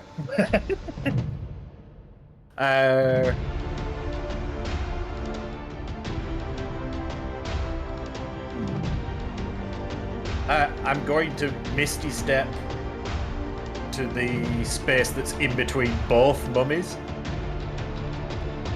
This one here? Yes. Yes. Okay. And now that I've done that, I am going to twin spell. We need to remember the name of it. Shocking grasp.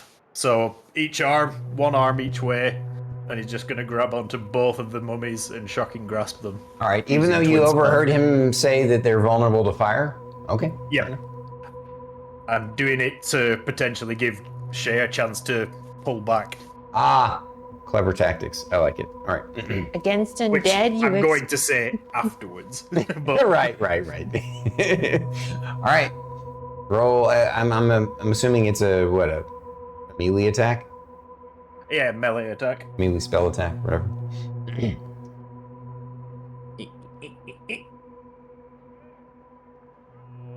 It's too bad he can't technically flank that. Yeah, in his Yeah, draw a position, line he's through the not base. flanking either of them, unfortunately. Yeah. Does a 9 get there? A 9, sorry. A 19? Yes. Okay. And to hit the other one.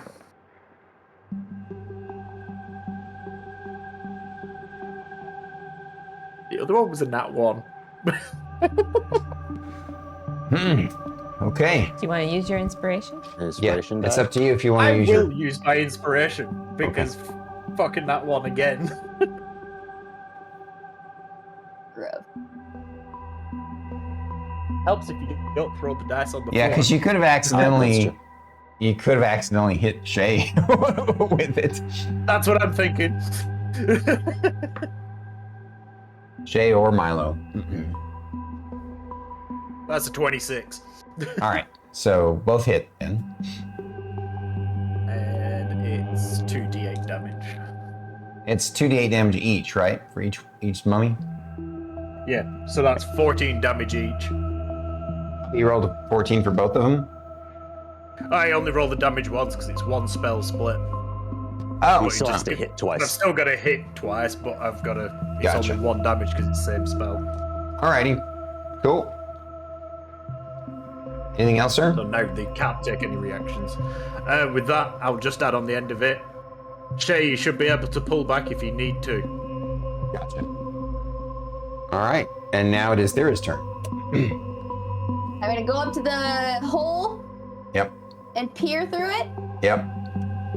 I can see through it. Yes. I know what you're gonna do. You're gonna be smart about this. I'm gonna bonus action Misty Step Yeah. to the That's closest mummy. Fate's girl. All right. Where do you want to go to? The closest mummy. So I'd probably do that one. And you're That one. flanking with Sindri. Yep. And I'm going to swing. It's looking a lot like a Scrabble board right now. You're not wrong. Triple word score. So 21 to hit. What was that? 21 to hit. All right. Just roll me the damage on this first attack.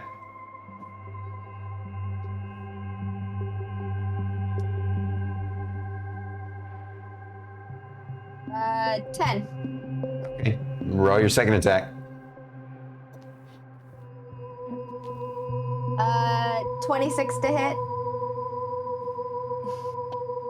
With, 9. Wait.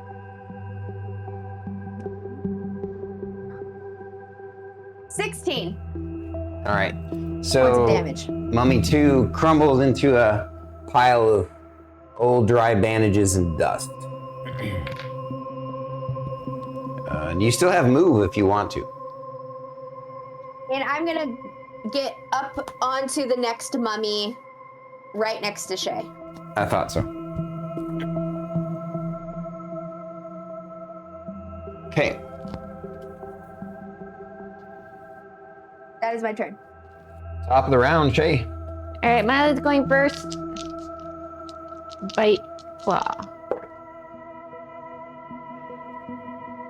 That's a 17 plus 7, so 24 for the bite. Yep. It's a lot Roll his of damage. door. Why it took forever. 7. And that mummy goes down. Oh. They're not remarkably hardy creatures. They just hit really hard and curse you and can make you scared. So you have, you know, you had Milo attack first. So Milo was the one who got revenge for you. Yes. All right, you gonna have him go back now? While he's in his dragon form, Shae's gonna go, good boy, Milo, good boy. She gives him some scritches underneath the chin. He wags his tail and Flaps his wings. and cuddles your neck with his face. And Shae's like, no. Imagine as he wags his Next to tail. the mummy rot. All right. I imagine as he wags his tail, it smacks the lid of the sarcophagus and it shifts because he's. Yep. It's like, eh. All right. Shit. Immediately, Merrik is just like, I don't care if it's dust. Firebolt. It's like, Yeah. no fucking chances, bro. No chances. Yep. You burned the Here's bandages. They're just crusty. Yeah. Thyra's gonna turn to Shae and go, did you say mummy rot? Yes, that's what mummies can do sometimes. See? Don't touch it though. And what does that mean? Basically, until I can figure out how to get rid of it, Shae's not gonna feel good. Can you give any further explanation of how we could be helpful?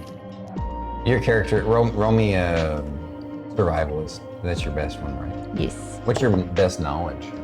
And all knowledges are intelligence based. I know, but do you have a knowledge skill that you're proficient in? Okay, so survivalist is your best one. Yeah. What'd you get? 24. All right, you're pretty sure mummy rot is a curse, not a disease. So I think this is what the door was referring to. I think this is a curse.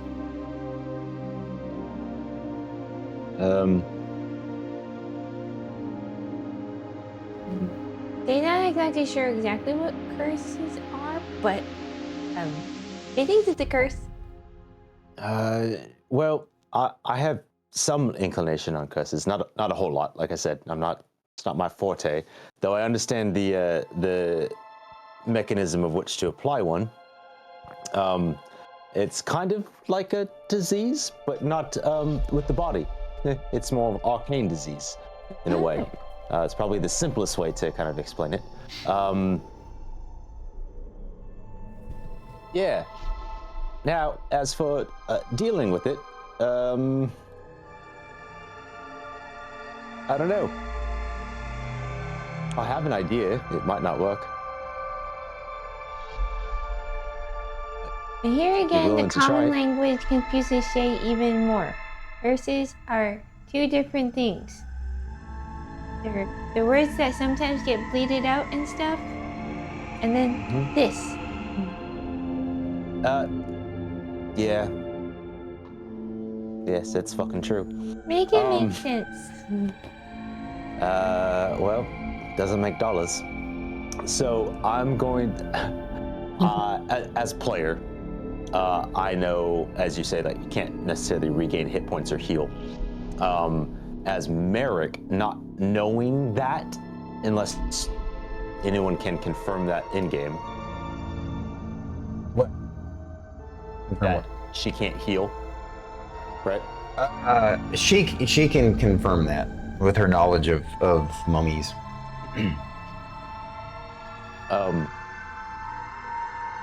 Do you think holy water would help? That's a good point. I've got a couple of vials of that left myself. I mean, it You does don't- wonders against the undead. You've never heard of holy water having an effect on mummy rot, but you don't know. Shae doesn't know. What if there was a way to use the holy water and a healing spell at the same time? I was thinking of submerging the healer's kit and bandages in the holy water and trying to heal, probably with you being your celestial nature, might give us the best chance of, if anything, maybe not removing it entirely, but quelling the effects to the point where you might still be able to gain hit points or heal in some way. Sorry. You could say it's okay. Sometimes you have to use the language of, you know. I'm trying to. It's how You're doing good. My therapy. You're doing good. I mean, I have no idea if it'll work, but I mean, I feel it's worth a try. Jay is happy to be a guinea pig at experiment. Fantastic. Well, the worst option, I don't think it's going to do anything worse to it. And I don't. But then again, I don't know much about curses. No. So, what you got? I mean, I do have a wooden leg, but I don't have a wooden arm. Sorry, Shae. Yeah, that's. Okay, Sorry, that was a really Mr. bad taste joke. Shouldn't be making jokes at a time like this. I've learned that humor is the best way to cope with you guys. Should try it more often. Yeah. I'm a lot. I make far more jokes than you realize. People just don't quite like my tone. Anyway, Yeah, Miss and Beer swaddling is always children. making jokes when she plays her Oracle on Oracle Gaming.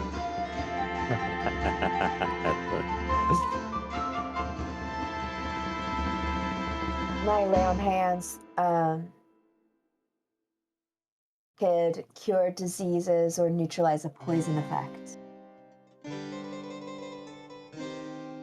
I mean- kind of like picking at it. Don't do that. Just making it You worse. know better. She does. Supposed to her finger. Kind of like her inner Mau. Mm-hmm. Now what? I mean, I'm gonna try it. I'm gonna grab my healer's kit. Pull out a.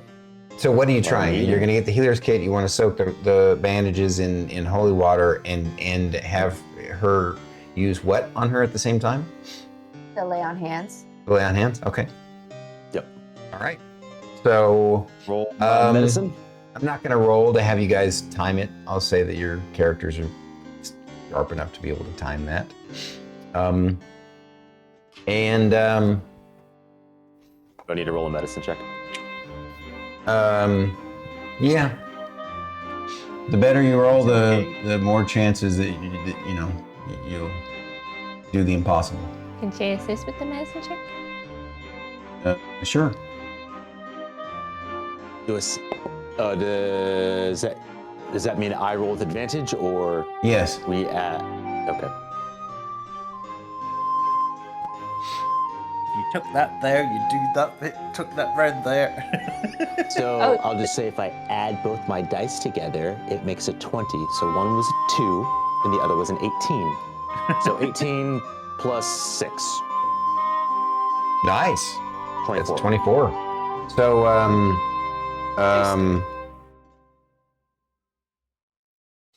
I'll say that jumps your chances up from a 20% chance to a 50% chance. And it's a 50-50 chance that she'll get half healing from whatever healing is given to her. So if it fails, she gets nothing. If it succeeds, she'll get half of the heal that Thyra gives her. How much of a heal are you juicing her up with? Well, you don't know. Here's the thing. I give whatever you think Thyra would give Shae. You don't know it's a Ignoring that 50% knowledge. chance. Yeah, yeah. How much I would?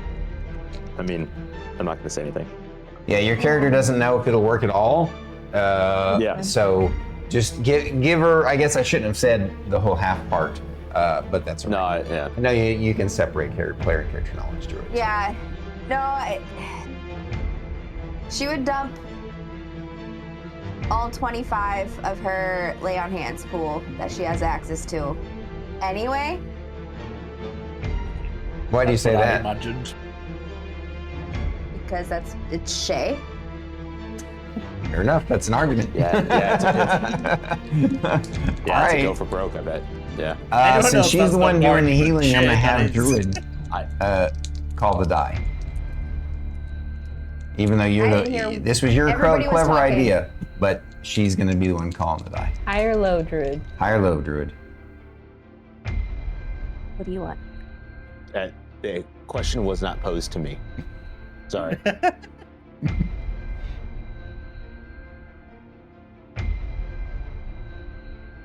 Low was her answer. Her answer was low. Yeah. 19 was the number, so well done.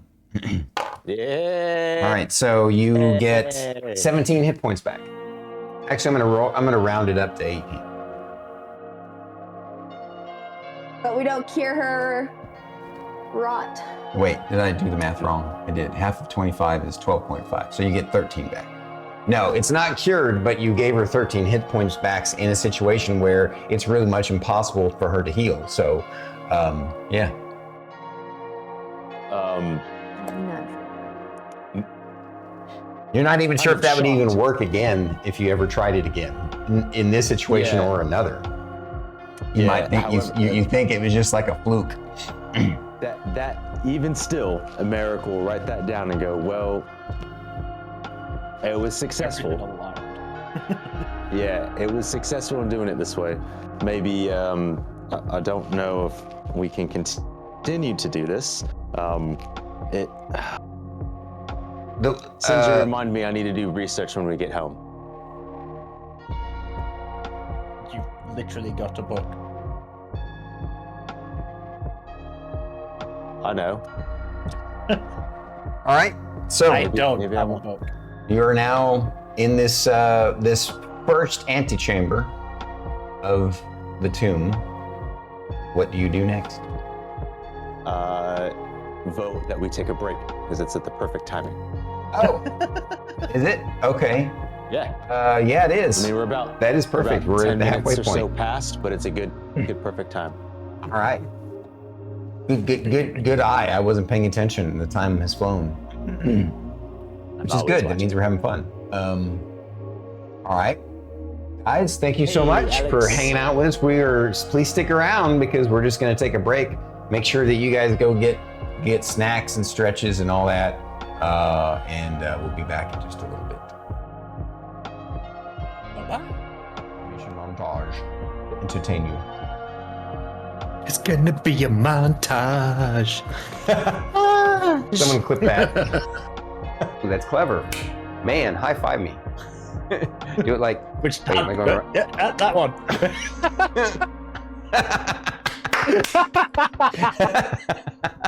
Dude, I'd like to say I was 100% not trying to remake that clip, but I genuinely had no freaking idea because this is a new scene. Someone clip that. All right. Fuck. Where I was like, wait, let me help you. Let me help you. Blessings of goo upon you. And it gives you guidance. It's an extra D4, right? I hope someone clips that. Yeah, I believe it's an extra D4 for guidance, correct? Yeah. Yeah. Also, thank you for the 50. I dropped the dice. All right, 18. I'm gonna do the there. Are you doing the monkey toast thing? Did you guys see that? Yeah. We all saw that. I'm sure somebody's gonna clip it now. $5? No, just Huh? that'll be $5 thing. No, just kidding. Has come in handy somewhat. I didn't know fighting would be this much fun. I'm looking forward to what happens next. P.S. Journal, why does Miss Thyra's sword call her Dommy Mommy? I'm not sure I know what that means.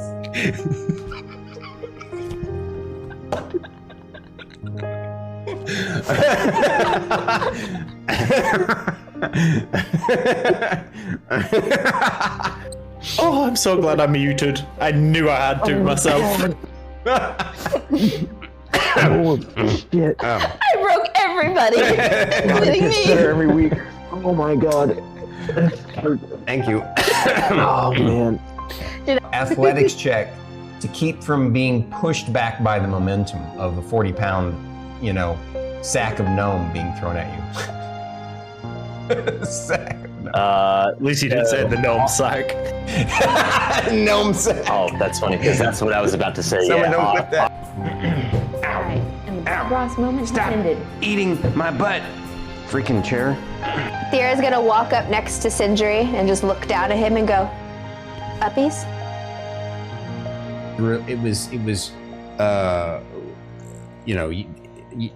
it's weird because it's you feel it, but you feel it coming from it. It's not like you felt it. You felt the experience of it, and it's the same kind of relief of, wow, I've been working so hard out in the field and I'm so hungry, and you eat a meal, or I just had some great sex. It's just one of those kinds of feelings. It's just like, oh. You see how short Druid is in your chair. Say less. This is. let me- I love it. This is awesome. Yeah. By the way, I do want to say I love the scarf you've chosen for today, buddy. It looks amazing with your outfit. Oh damn, you tall. Very tall, very fashionable. Holy crap!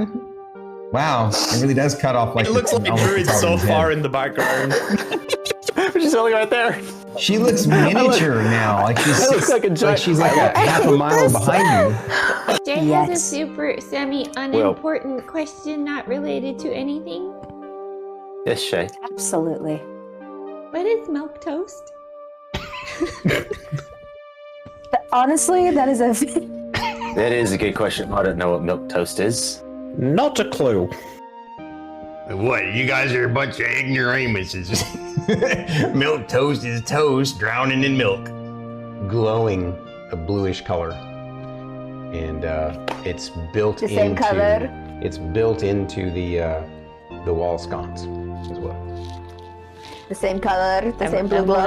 Emmeline turns to look at the Yes. the wall sconce and go, "Hey, Fern." And it doesn't give off any heat. Fern is sneaking up towards the top behind Miss Ray. I'm like, Fern, is this the same color? It is the same color, it's the same blue glow. Thank you for indulging us there, Druid. You're welcome. She was the one who screwed him over twice. Oh yeah, no, totally. He hates her most of all, and yeah. Did you see the little spider legs go? You see little spider poop come out. Oh, you made me silk. Inflict wounds, chromatic orb, burning hands, armor of Agathis, command, entangle, thunderwave. Why would anybody want their hands to burn? God damn it. I was alright with that until it just went, God damn it. Yeah, because I almost just. See StarKitty laughing at her own joke. Yeah, I almost spit coffee everywhere. Thank you. I was laughing at the reaction. Shay, listen. So you have defeated. Oh, and I didn't even whip it out. I went to. I had a figure for the scarecrow. It's not an actual scarecrow, but it looks kind of like a scarecrow. I'll show it off. Broke BT. I did. Yes. Whip it out, baby. I think I know what Yeah, comic well, book it is. it's an about proud. All right. Just winning the breeze. I think you broke Aries too. I think Aries broke it. The wang of Stormkeep. What? Can we get that on a t-shirt? Can I yeet the gnome? So it depends on where you want to yeet, but yes, you could yeet him. You could Directly yeet him over at to Merrik. him Merrik. to catch, or you could Straight- yeet him to one of these Merrik. squares. No, I want directly at Merrik. Tonight's episode 74, comes about because of last week's episode 73. And so, And before episode 75. okay, Power for that one. That's right. So, Okay, Storm is still processing. I'm still processing that episode. I need to get with my producer and get this one fired. No, I'm just kidding. What are you talking about? I am a producer. Oh, right. I don't know if you can use the processing ability. Oh, he tricked me. Damn it. I applaud you, BT. Applaud you. What a dick. Yeah, I'm gonna touch the tip You're too. gonna touch the tip? You're gonna touch the tip. Just the tip. That's the tip. So Yeah. the tip of your finger to the tip of the sword. Tip to tip. You give it a little poke. Because we're You get a sword little fighting. poke. Okay. God, someone's gonna clip this. I fucking know it. All right. Okay, this is Sperm talking, okay? The best part about it is that you could put a little dice in his mouth. And it looks extra derpy. You can't really tell. Stop to hide your face. I'm about to spit my tea out. You're gonna get along with Merrik really well, I think.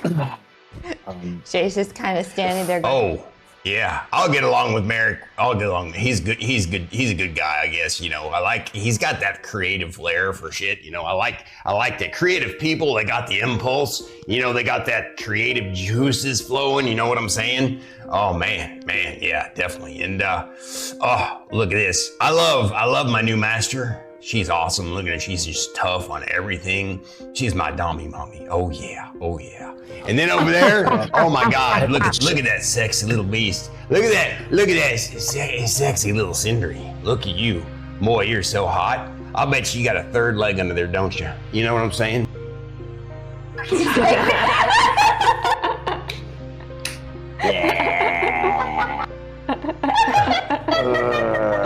oh man, Tom, you're awesome. Yes, he is. Say poor face.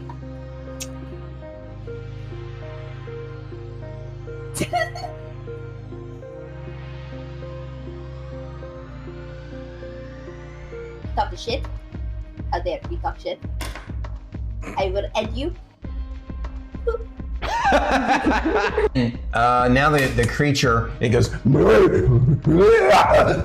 Lord of potatoes. You know, it took me a moment to process this. Yep, I said it. But I just had this intense urge to just like pet you, like this. So, intrusive thoughts.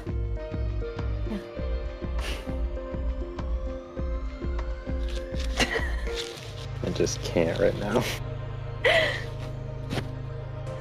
as she says that to you, and you all are processing what you're experiencing, damn it. I got myself on that one. It's the best word for it, though. The 13. Considering we would be. correct because You know will how hard be it is to get I this know, accent? I know. I'm sorry. I For love me, you. I struggle with I'm it. sorry. I struggle with it so much that I do it on my outside of this. That's how I was with God. I know. Okay. Oh, You guys are This is the color amazing. blue. They're This is what I've been seeing. It's the same color. It's the same blue blood. someone it's the clip same that. green. It's the same green hair. Oh, sorry. You guys should try high fives again. We're good right now. Wait. Oh, I got it that time. Boom.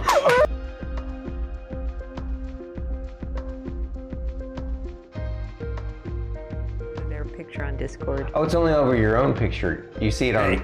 Oh, okay. Yeah.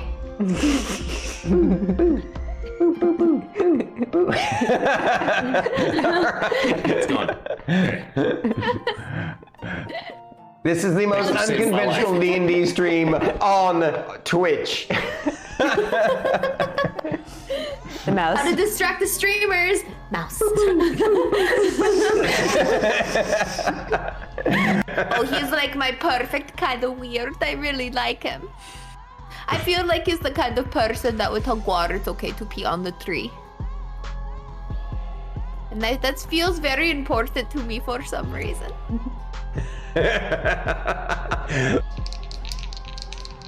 My hair is so heavy today. Well, you did wash it. It's full of water. I know. So stretch, right? Stretch. Oh. Hamster's pose. Oh, okay, now you're showing off. Don't do that. I can't touch my toes. That is, she can do standing mermaid on one side. Oh, standing mermaid? Let's see if I can do it in jeans. Okay. Foot into elbow. Connect the fingers. Quick save, quick. Okay, cool. It also sometimes does this sound, this random thing. It just happens from time to time. I think it has to do with some sort of decondensation or something. I don't know. It's really weird. But I swear to God, it sounds like an army of masturbating gnomes. Are you sure they have squirrels, Stormy? What? Are you sure they're not masturbating squirrels? No, I'm Like, pretty on sure my they're. affiliate stream? I'm pretty sure they're no. You know, just a. It does. It's just this sound. It's this weird sound. You've proven time and again that your eccentricities are beneficial to not only yourselves, but to the guild. Look at that perfect timing as she's walking up. Close to perfect she's anyway. She's got to refill her water. Can you guys hear me okay? Yeah. Yep. Hey, Cafe Zombie. Stormy hugs to you. How's it going? Hi, We zombie! appreciate you. Fucking See, Tilsy's here too. Big hugs to you, buddy. Hey,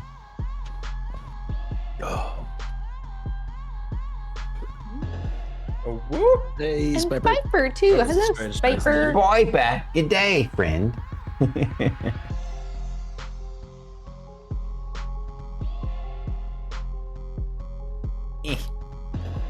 Stupid banana.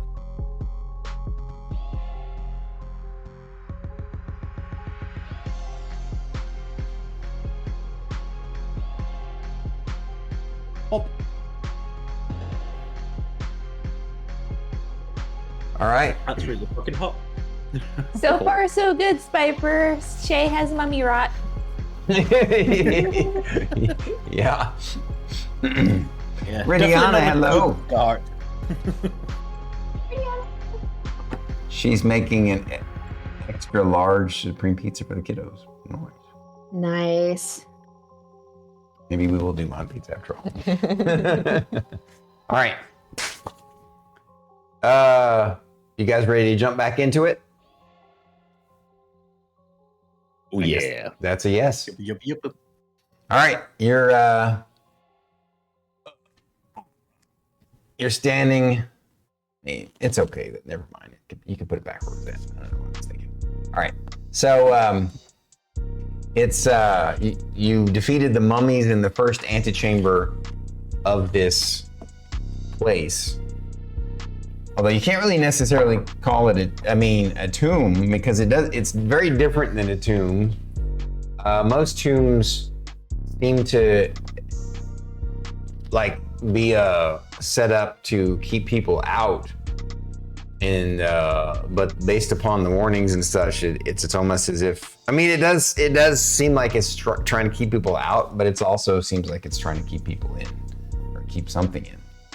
And yeah, you're standing in this antechamber. Let me know when you're ready to join us there, Fate. Yep. Sorry, I did a thing. Oh, what the? That's right. No worries. What did I do? What did I do? Oh, apparently it was a thing. Yep. Nope.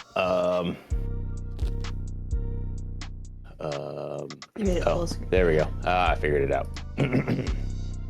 Yep. Sorry. All right, no problem. Carry on. Although we'll need you to scooch over listening. because we can't see you. I just got to plug my headphones in. Oh, okay. No worries. Yep. I'm listening. All right. Be cheerful, Bacon. All right, we're gonna go chat dark again. Thank you guys for joining us. Enjoy the show. You're standing in this ancient, dusty antechamber, and It is surprisingly cooler in here. The heat hasn't completely overtaken it. It's still pretty, it's not cold or comfortable, but it's cooler in this space. And you see the entrance door, which you have not opened. You see a strange door on the left-hand side of the chamber, and at the other end of the chamber, opposite of the entrance door, there appears to be another door very similar, if not identical. What do you want to check out first? Before we check out everything, Thyra, do you just want to quickly sever their heads, pointing at the bodies that were already here? Oh.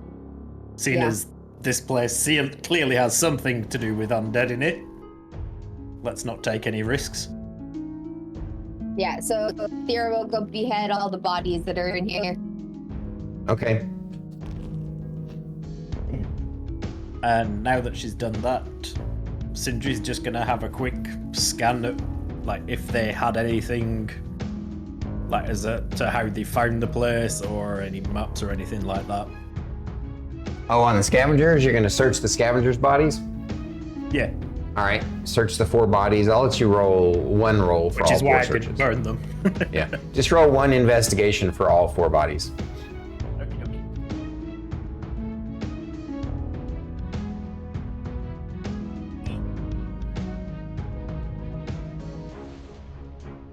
That's a 40.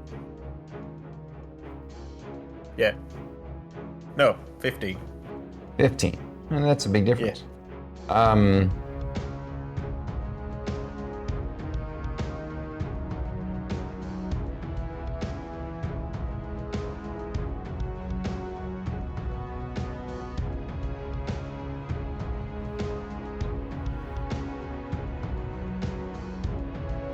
Just a sec.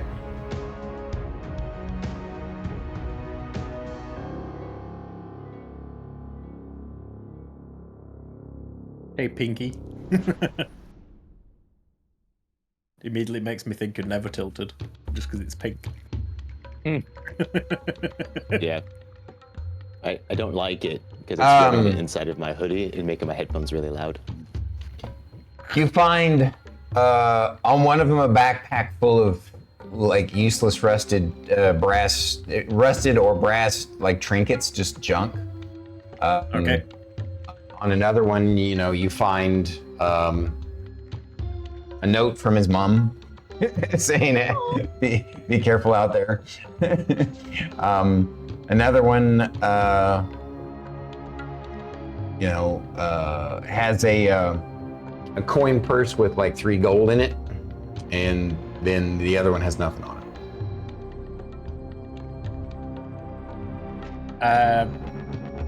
I'll take the 3 gold, put a gold on each body, just in case somebody comes back for something towards their burial or whatever. But there was nothing that these guys had. I didn't think there would be, but I figured it's worth checking.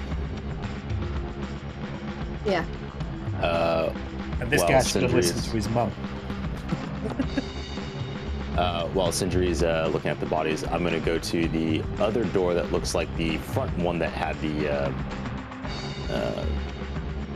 circular door. The back. Gonna investigate that. So I don't have to get up. Would you mind? You want to go through you want to check out the other main door. Yeah. All right. All right. You're checking that out. What's everybody else doing? I would like to go listen at this door. So again, these are not like wood or metal. They're like, when I call them doors, they're more like archways with a stone wall there. That's a stone door, right? But it is technically like a door. But in this instance, like when you get up close to it and inspect it, it just looks like someone created an archway, but then there's just a stone wall there.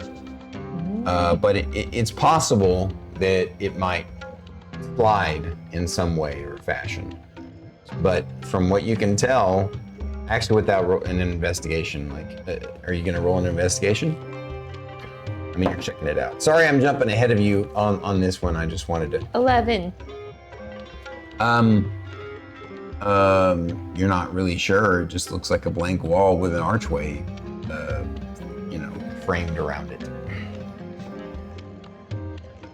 Shane's like, Milo, I need some help. He looks up at you and goes, Milo's.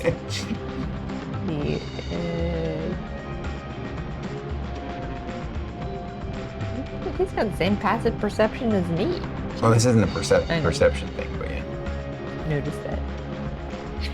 Well, his investigation would be straight that roll too. So never mind. It's not like he'd be able to tell you anything anyway. Worth the shot. All right. So, what's Thyra doing? Just watching the party work? No, Thyra is worrying over Shae and just watching her for any changes or. Do you make any comments about the strange wall door? After investigating it. So it just looks like a doorway to me. It looks like a stone archway with a wall instead of a door. So Shae does two things. She looks at Miss Thyra and goes, "It's okay, Miss Thyra. I got 24 hours before something happens. Mr. Merrik, this looks like a wall instead of a door." Well, he's over there looking at. Now I'm gonna go back to him because he was doing this while you were doing that. So what are you checking out?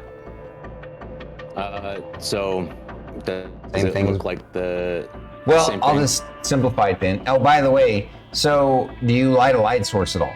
Because having dark vision doesn't mean you can read stuff in the dark very easily. I mean, do I even have a torch? So think about dark vision. The way it works is similar to night vision goggles. Yeah. Oh, I guess Sindri's doesn't your staff always have a lit light source on the end of it anyway? I light it, but yes, it can always be lit. And I've just taken something that'll help with it as well. Light? Nope, because it was just a cantrip that I got, and that's not one of my cantrips. What did you get? But what I did do is... Where's it gone? Control flames, so I can double the area of bright light that it sheds. Oh, okay. Gotcha. Nice. I wasn't sure what for a cantrip to do, and I was like, control flames.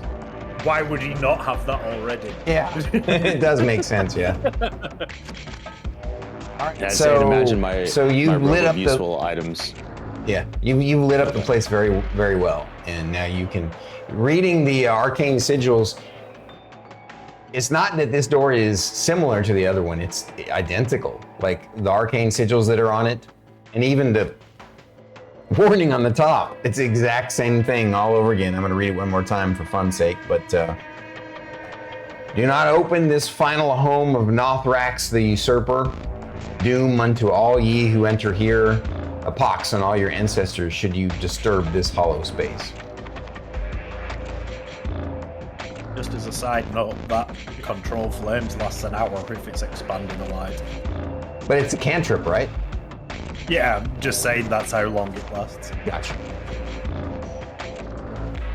I always thought it was dumb that they have a time frame on a cantrip that you can just recast. It doesn't make any damn bit of sense. Anyway, I mean, I guess if you were to convert it into a scroll, that's why I would need to have it. Anywho. Well, yeah. That's not ominous. Shae, you wanted something. It looks like a wall. Yes. It is a wall. Well, no, you haven't investigated it. But You just from your angle, it looks like a door. I mean, I imagine with Shae saying it looks like a wall. You're like, yes, and All right, so you're gonna go check it out. there's a wall there. Yeah. All right, roll me your Come investigation. over. We'll pretend we moved the figurine over there. I mean, you don't have to move it. What'd you get? 30. Okay, you determine that this indeed is a door, but it's A sealed door. it's designed it's designed to be opened from the other side. It's no magic, no prying, no nothing will get it open. This side, it's designed to be open from the other side, and that's it. So effectively, it is a wall because you can't get through it. You know, assuming that you, and there are obviously magical ways to bypass that. There's a druid stone shape and things like that. But This wall. knock there's plenty. and dispel magic ain't gonna cut it because it's not magically Yeah, 'cause it's sealed. not It's magical. just the mechanism is designed such that there's no way to open it from the side.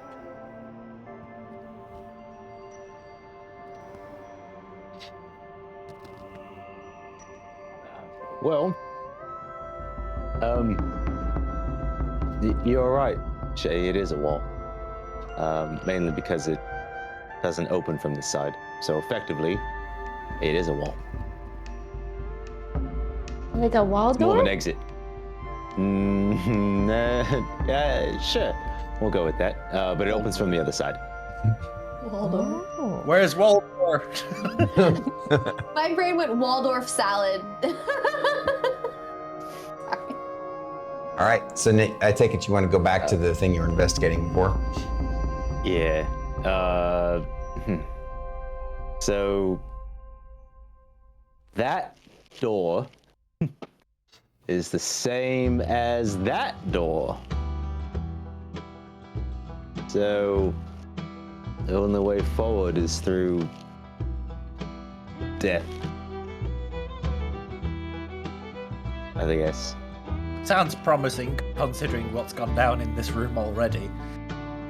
How do we open Yeah, it? imagine how are we gonna open it? Well, have you tried knocking? No? Would you like me to? Shae starts to walk over there to knock. No, it's okay. That was a joke. It was very poorly timed on my part.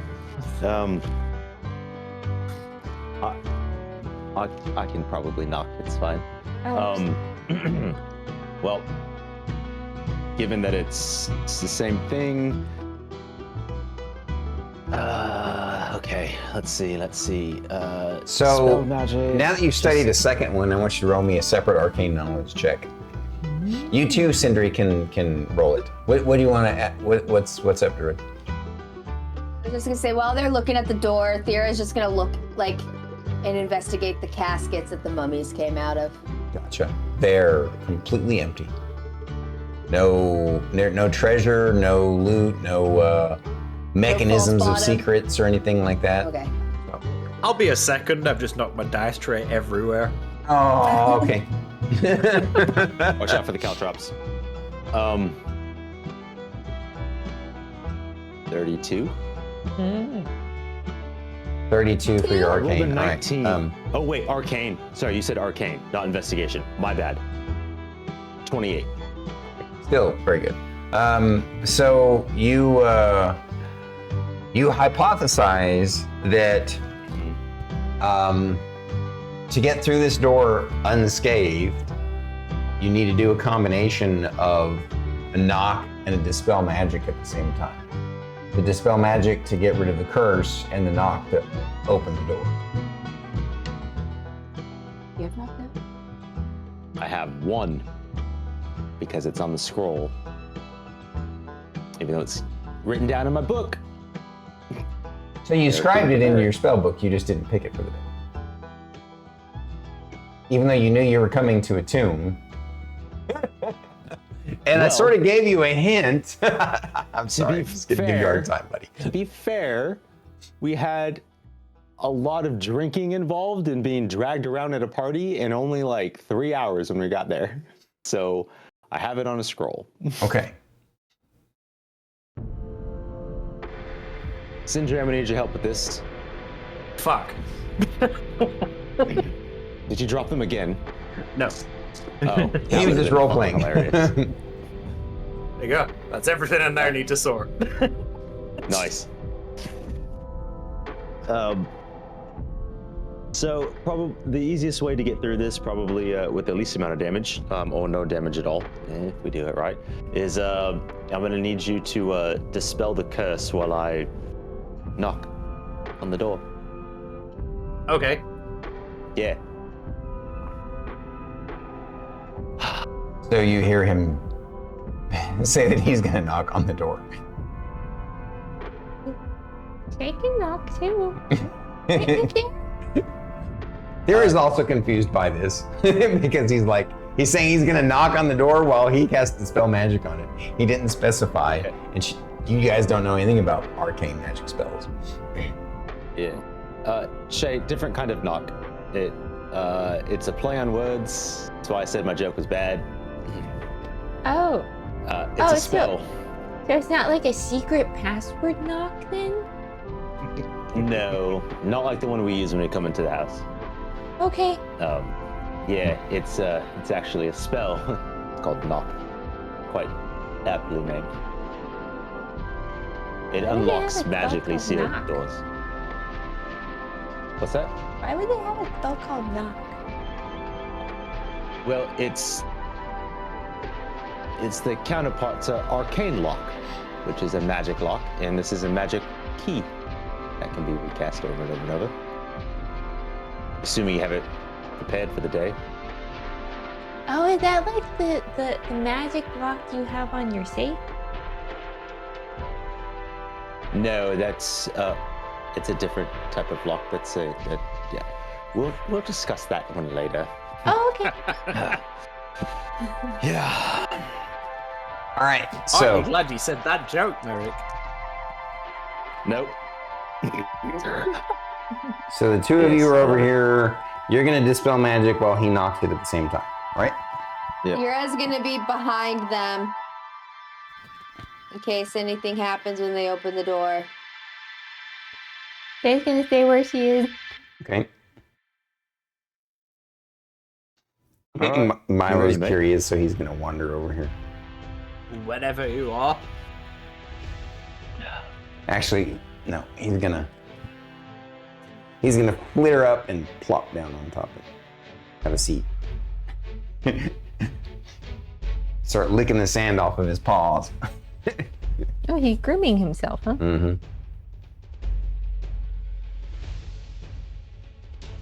I pull out the knock scroll and go, I fucking swear. And on the count of three. 3. All right, you guys successfully break the magical seal on the door, and now that you've done so, you recognize that. I mean, I guess actually you would it would be the same thing as activating the ritual that would open it.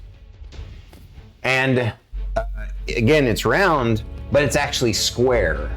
So it just, the doorway is round, but the stone that slides down into place is square, and it slides up out of the way. And now,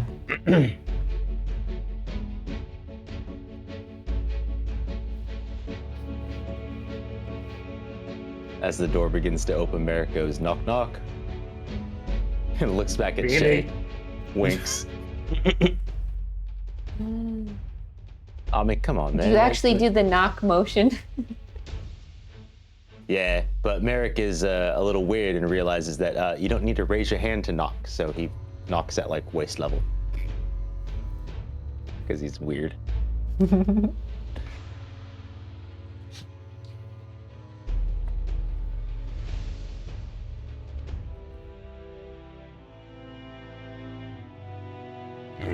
that being said, I'm just gonna take a look here. I'm just looking at a bag of sand, metal boom boom rod.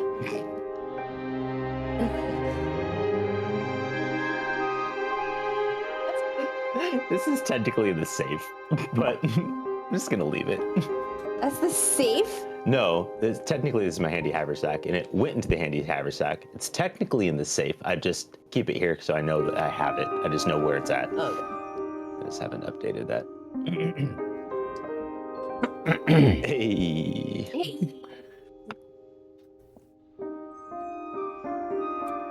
In this, as you open the second antechamber, you see a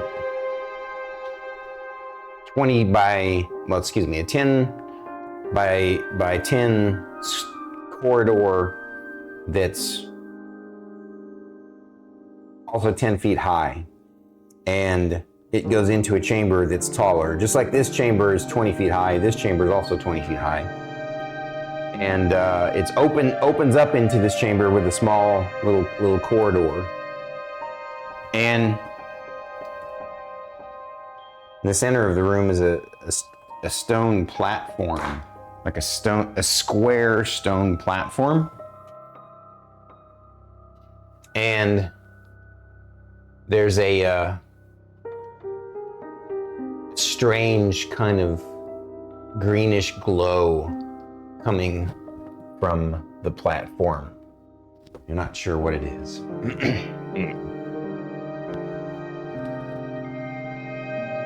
The same color, the same green glow. That was good though. I was gonna say, I'm sensing a color theme here. Wait, is this Lorcris? No.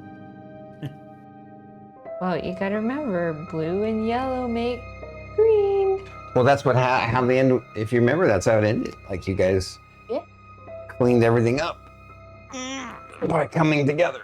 Oh, okay. What you gonna do? When the boogeyman comes for you. Scream. I was thinking of the Bad Boys song because I recently watched the newest Bad Boys movie.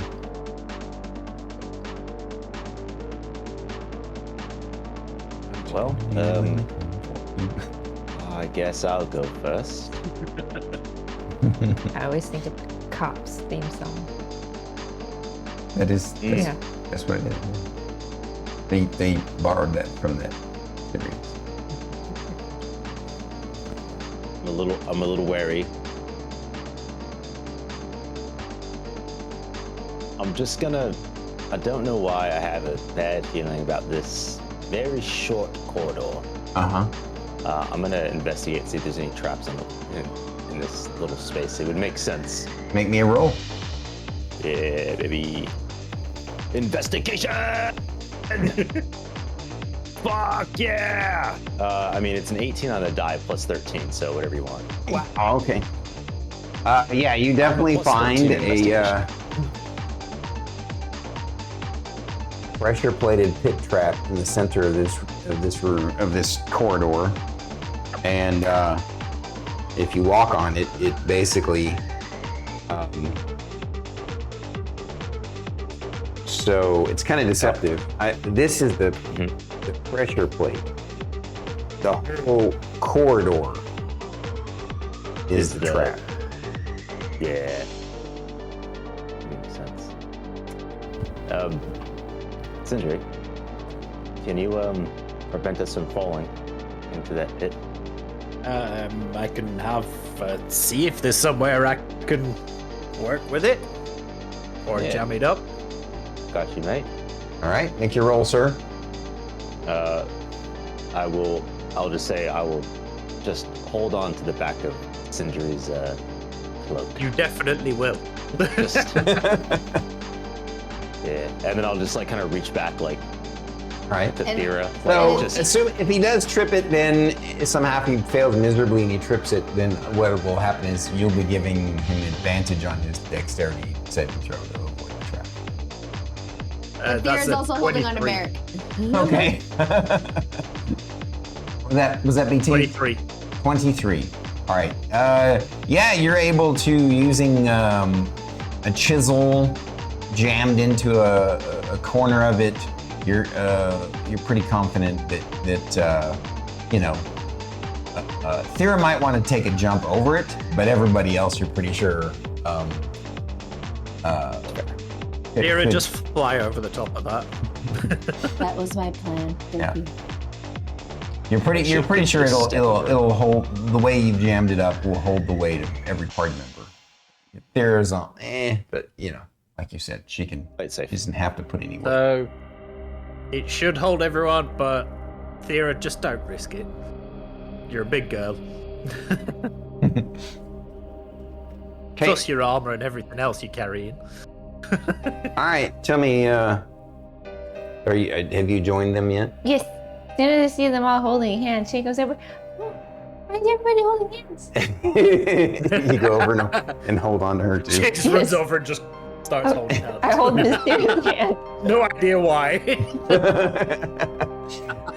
That's so awesome and adorable. All I right, can't say that's something I've done. now you all are holding hands. All right. So, I take it you want to keep this formation going into the room or not? yeah. Okay. I'd love to say that I'm surprised, Drew, but I'm really fucking not. I wouldn't even be surprised if there were people you didn't know. And just as a point, like, even though I feel confident with Sindri's abilities, like, Merrik is still gonna try to, like, wide step that plate. Sure, of course. You know? Yeah. So the Milo is curled around your neck. Oh yeah, I figured as much. That's his other favorite place to hang out. Mm-hmm. As soon as you guys enter into that chamber, that stone square platform with the weird green glow on it, a shape takes form in the middle of it.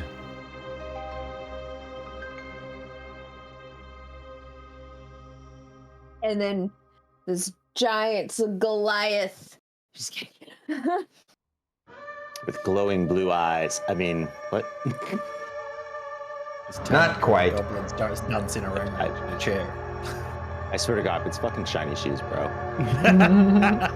Oh my god. Throw him on the He's pit. just stupid still. But that's his real name. It is this. Shit, we never asked him what his real name is. Because he never can. Oh, look at you. Oh. Oh, You're pretty. pretty fucking ugly.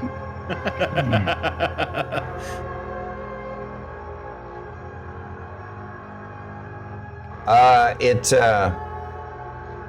hisses at you and roll me initiative.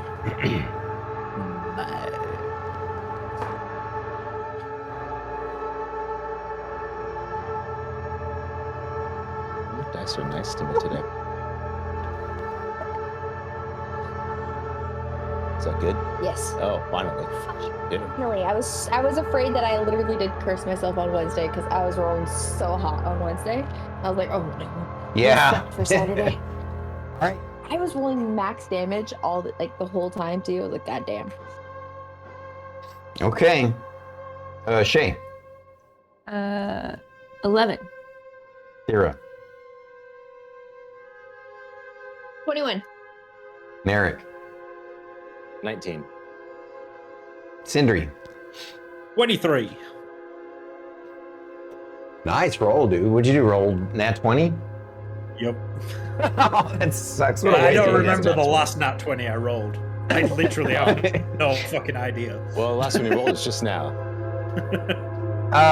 Sindri, you get to go first, and I'm gonna let you roll an arcane knowledge. You're the These only are one the same who fucking might dice. know of this creature, because even the master magician over there this isn't something that normally exists on Valion. So you're the only one who could potentially have knowledge of this thing. You say arcane, yeah. Yeah, arcane. Is mummy dust valuable? That's a 15. You recognize this creature as a spirit naga. You didn't roll high enough to know a lot about it. You just know that they're typically guardians of forgotten places, or you know. Oh, and I forgot to draw. Could this be considered an undead? These are just like We don't know. Oh. you don't know actually. I would say your character would know that it is not an undead creature. It's called a spirit naga, but it's not really an undead. And you get to go first. It is obviously hostile.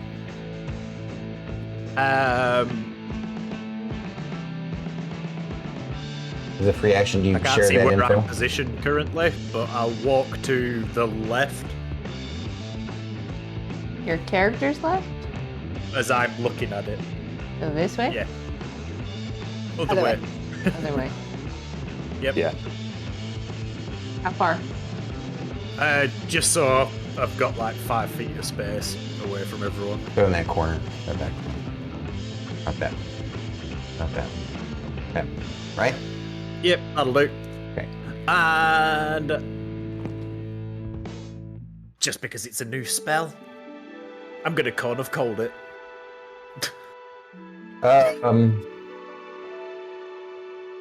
Okay. Like, I want it down quick, and I want to see what my new spell does. Let's go. Just trying out them new spells.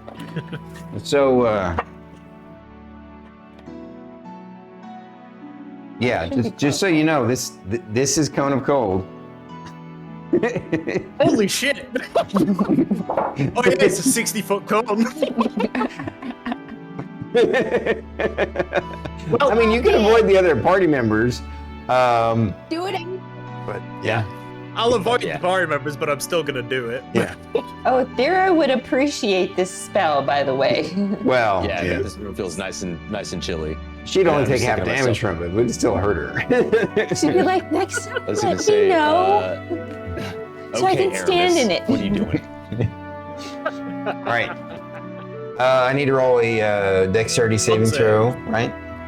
It's a con save. Oh, it's a con save. Okay. Still a pretty good DC 18. Let's see. 5 plus 15 is a 20. So it made it save. It'll take half damage from the spell. Roll all those dice.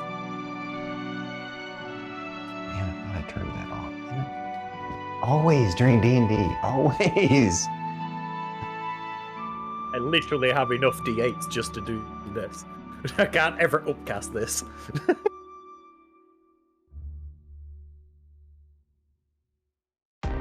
And that's probably a low damage, but it's fine. How much was it? I'm just adding that up now. Sad. It's like 3 weeks in a row. 4. Yeah, and John's out next week, so. Holy crap. The longest stretch we haven't played in forever. Probably better for my back. Although sitting here has been better than standing. So I rolled 31 damage, so half of that. So 31, half of that. I'm gonna round up to 16. No, actually, yeah, it's 15. What's easier? All right. Yeah, you lit it up with you guys see him light it up with this giant freaking spell that envelops the whole room but doesn't actually hurt you guys. Yeah, have you guys seen anything use Cone of Cold before? Characters? I was gonna say for What's her face when we did the training. Arcane lady, yeah. Yeah. It makes sense that you took Oh, this. so it then. even makes sense that she picked this. Yeah. See? You said that. Yeah. I was gonna say, for how Sindri does it, what you'll see is him slam his staff down, but the flame will turn blue and then project out Okay. into the massive cone. Alrighty. Go. Go. Next is the Spirit Naga's turn. Oh, I will say at the end of it, just in case anyone's heard of it. It's called a Spirit Naga, but I don't know much else. It protects things.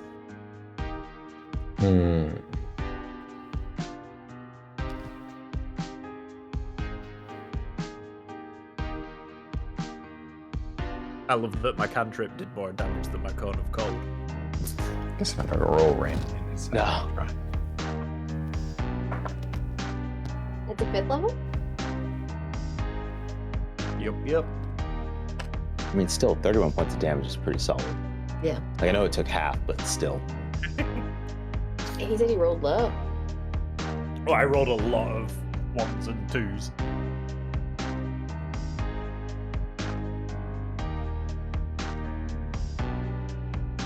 Sindri in his head thinks, fuck me, I need a bit more space if I use that one again. Yeah, I just imagine there's a bunch of frost that just like kicked Layered up up and, on the wall. Merrik, the Spirit Naga looks in your eyes, and its eyes flash that a green color, and it casts a spell. I'm gonna let you. The arcane guys can roll arcane knowledge to know what the spell is. But I also need you to roll me a. Say again. I just rolled a nat 20. Okay. Nice. What'd you get? For arcane, I rolled an 18. Okay. That's 26 for me. Yeah. I need you to go ahead and roll me a wisdom saving throw. The creature is casting Dominate Person on you.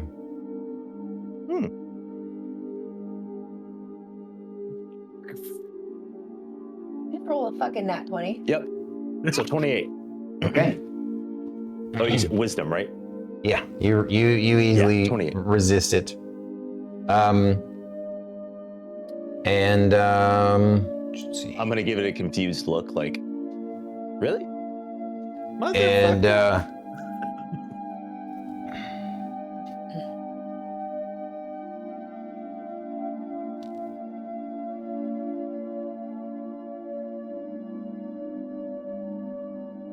I think Thyra's up next.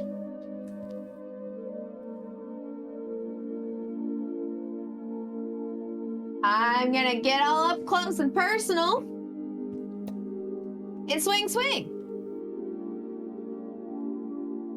How big is this room? Tall? Like, how tall is this room? 20 feet. Oh, cool. I'm gonna bonus action, Oh, wait. What do I want to do first? I'm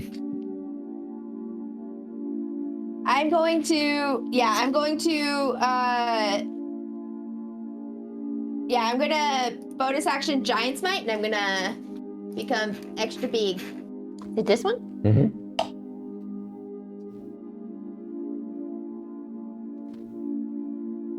And then I'm gonna swing. Okay.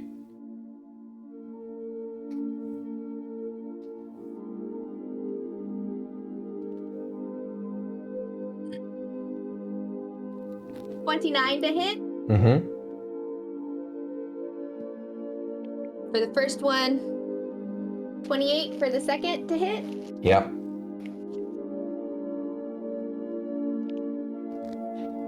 I would like to do my first hit as a Divine Smite.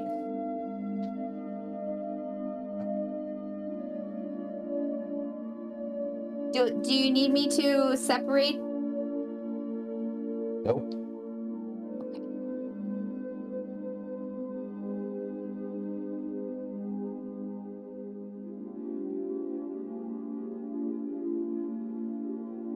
And 18.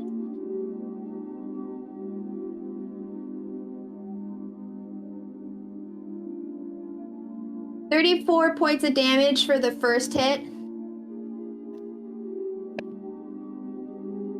Oh shit! I forgot we changed the mini for your giant spine. I'm like, what the fuck is that? 9.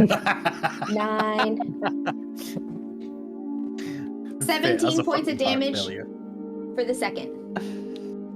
That looks gross. 17 for the second attack? Yes. Yes.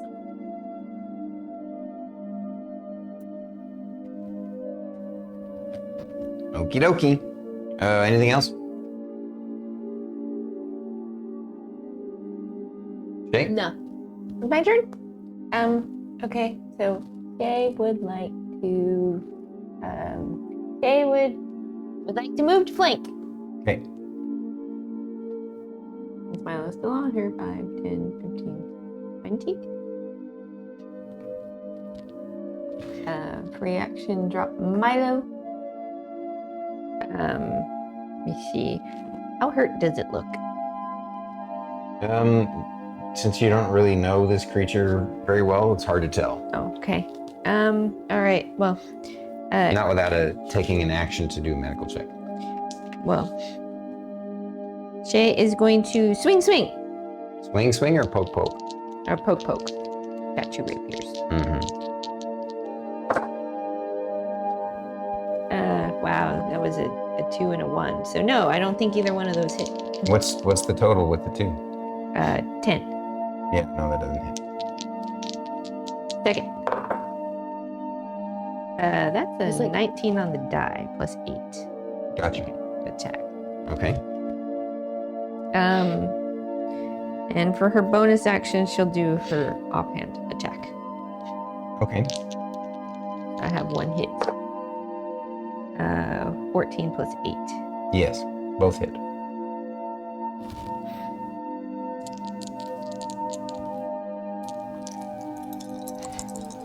D8 plus 8. Oh geez, I rolled an 8 and a 7. So that's 15 plus 8 is 23 plus 1 necrotic damage. All right. You dissipate the spirit naga into oblivion. Peace out, motherfucker. Merrik looks visibly dejected. Didn't even get a chance to hit. I had an idea. You had all that frost on there, and I was going to use that to my advantage.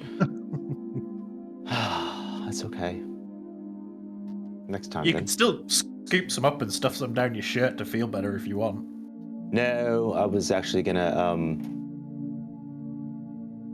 never mind. I'm just going to let you see it next time.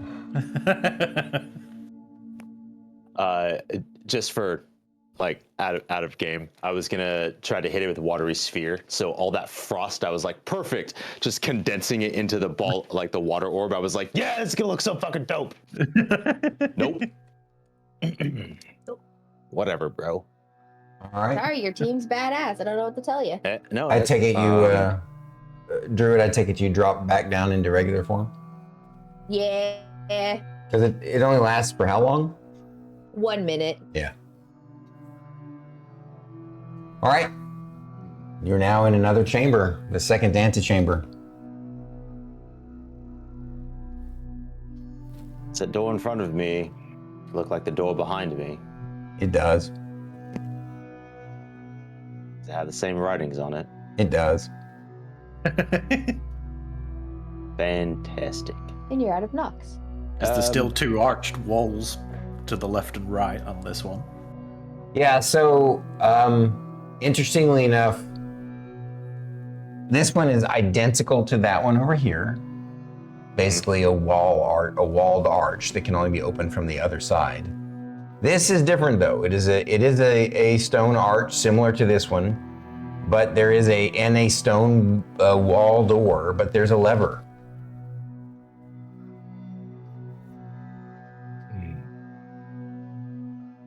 All right.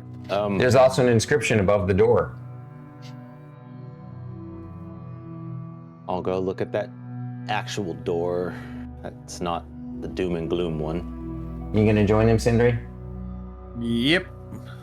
just in case for the inscription thing. Right. The inscription above the door basically says, take this treasure and go. Do not unseal Northrax. Take this treasure and go. Do not unseal. Northrax.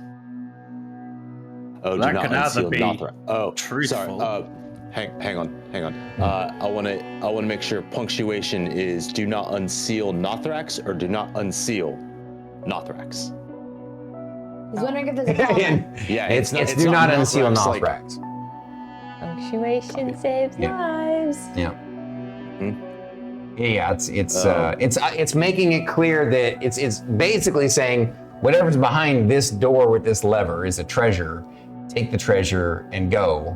Do not unseal Northrax. It's trying to basically, carrot and a stick kind of thing. Just take this and fuck off. Yeah, basically. All right, everybody. I don't trust that. I mean, not in the slightest, but yeah. What better way to ensure nobody unseals, nauseous over here, and then to bait them with treasure. So,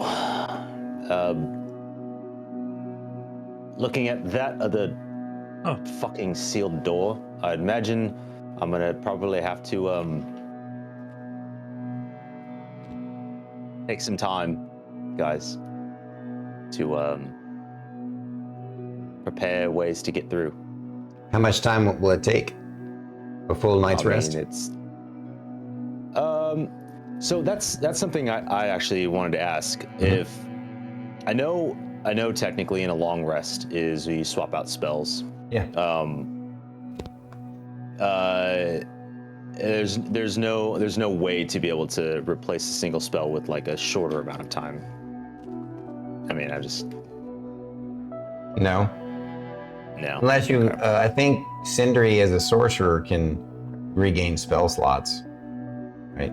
You can regain spell slots. I can do that too after a short rest. I just swapping out spells is. But swapping out spells requires a long rest. As a long rest, yeah. Yeah. Okay. Well, here's the thing. I mean, I can. If you give me, like, at least. I don't know, like 2 hours or something. I can at least make it through that door. And otherwise, it's gonna be slow going. Everybody, unless you want to say stay 2 right hours here for a day. Because I have not, though written in my spell book, I have parchment and ink to make. Oh, I see. scrolls. You just make another scroll, which takes a lot less time than a Less time. rest. So that was kind of going to be where I was going to go with it. I'm like, in the amount of time it would take me to make like 2 or 3. I know that's like 4 or 6 hours. At that point, I might as well just prepare the spell. But that means we're sitting here for that amount of time doing nothing, which. We get closer to Shae's doom. Yeah. There's a question. Is Shae? Mr. Sindri, can you do your storytelling spell again and see who this Northrax guy is? Person? I can, but that will be my last highest level spell. Oh. That big frosty thing I did before was one of them. That was Probably pretty shouldn't cool, have by the used way. it then, but I was kind of itching to test it out. So did you guys want to at least check out this treasure room first? Well, if he's going to do that, do the scrolls, then I would take some time to investigate it and see if you can find any like traps that you can see on it and stuff. Okay, so you're gonna check the lever in the door for traps? Once we confirm that's the path we're going down, that's what Oh, I'll sorry, do. yeah, I guess you guys need to decide if that's what you want to do. So, let's say we do this, because either we wait 8 hours and I can just cast for quite some time, or if you guys are willing to wait for just a little bit while I, do some scholarly work, I could make one to get through this next door if we need to, and then, just take the tomb as it comes, I guess. But we're asking if you, while you're doing that, are you okay with if we investigate this door and possibly the treasure room? It's gonna take about 2 hours for me, so either, I guess, yeah, that's fine, go for it. I could always stop if, mummies show up. Or other. If something goes wrong. Yeah. Does anybody want to try and help Sindri with this investigation of the lever in the door? Would you like me to check it with you first before I just go start writing? I mean, it's probably worth it just to double check because we know it. Well, both me and you are pretty certain that there's going to be a trap in there. Yeah. All right. I'll do the investigation and help identify if there's anything, at least as we open the door, I'll have a problem before I start scrapping my knock spell.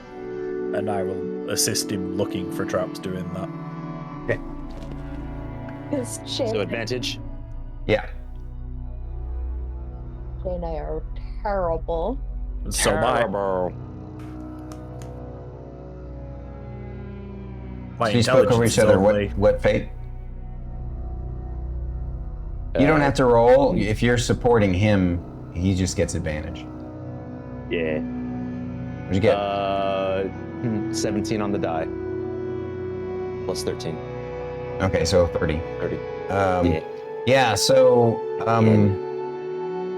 the lever and the door itself don't appear to have any traps. All right. Well, I go to touch the lever and not actually activate it. I'm like doing this and mime activating it. Doesn't appear to have any traps. Beyond that, I don't know, clearly, because the door is, shut. So would you like me to open it? Pull the lever, Gronk. Done. As soon as Thyra just starts making any amount of acknowledgement of something, lever goes down. Okay.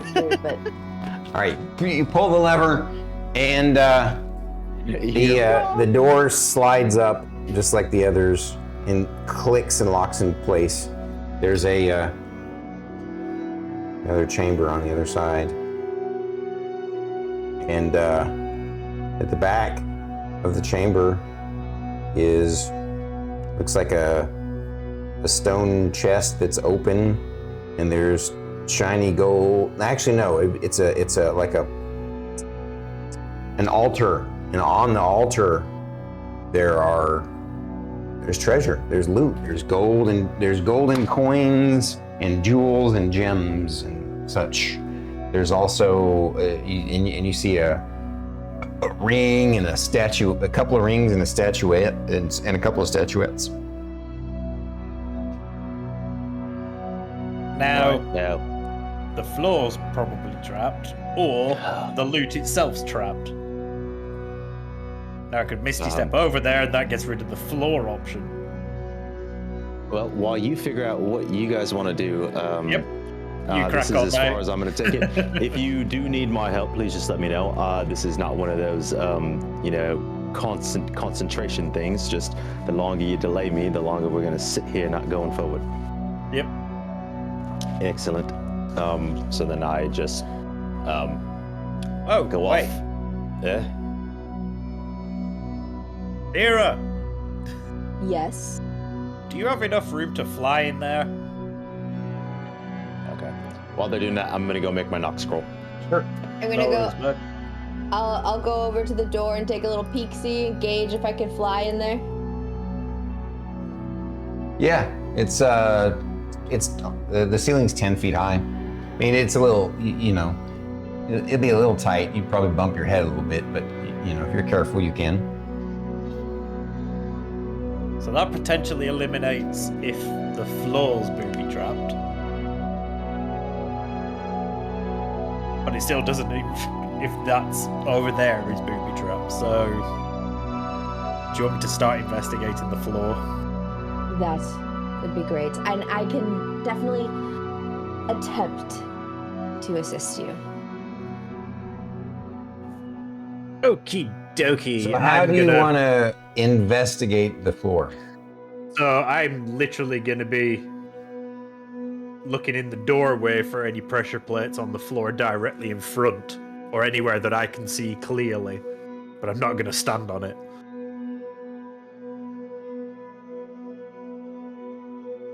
Basically, like, get on my knees and get as close to the floor as I can without touching the floor. Do you have to get underneath it? I'm busy. I don't have to, but I'm even closer if I get on my knees.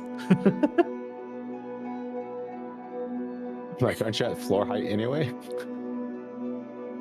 No closer. All right, so just peering in kneels down. isn't going to be enough of an investigation. You're going to actually have to kind of crawl forward and investigate the floor. Is there anything else that you want to do first? I'm gonna, first of all, quickly peer around the room and look at the walls to see if there's anything that's obvious, like there might be something coming from the walls, like... No, there's no holes, there's no or cracks. All the walls are surprisingly seamless, and they're all carved stone, so there's not even like bricks.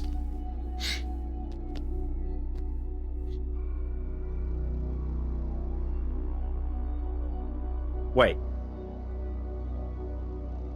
Thyra? Yes. Do you reckon we can get Raven's Edge to push down on the floor pieces? I'm sure he would love to be useful. While we're stood out the way. I'd be happy to assist in that matter. Thank you, sir. You hear Merrik, like, off in the distance. Very clever. So Raven's Edge goes floating over here. As soon as he gets about just less than 5 feet in, the center area, the glyph of warding explodes. A magical glyph of warding that you probably would have noticed if you'd cast Detect Magic, but would not have been able to be found with your skill for investigating for traps. A rogue might have been able to find a magical trap, but not you. And but it goes off, and Raven's Edge says, "Oh, that tickled. Believe the trap has been averted. Do you want me to do anything else?"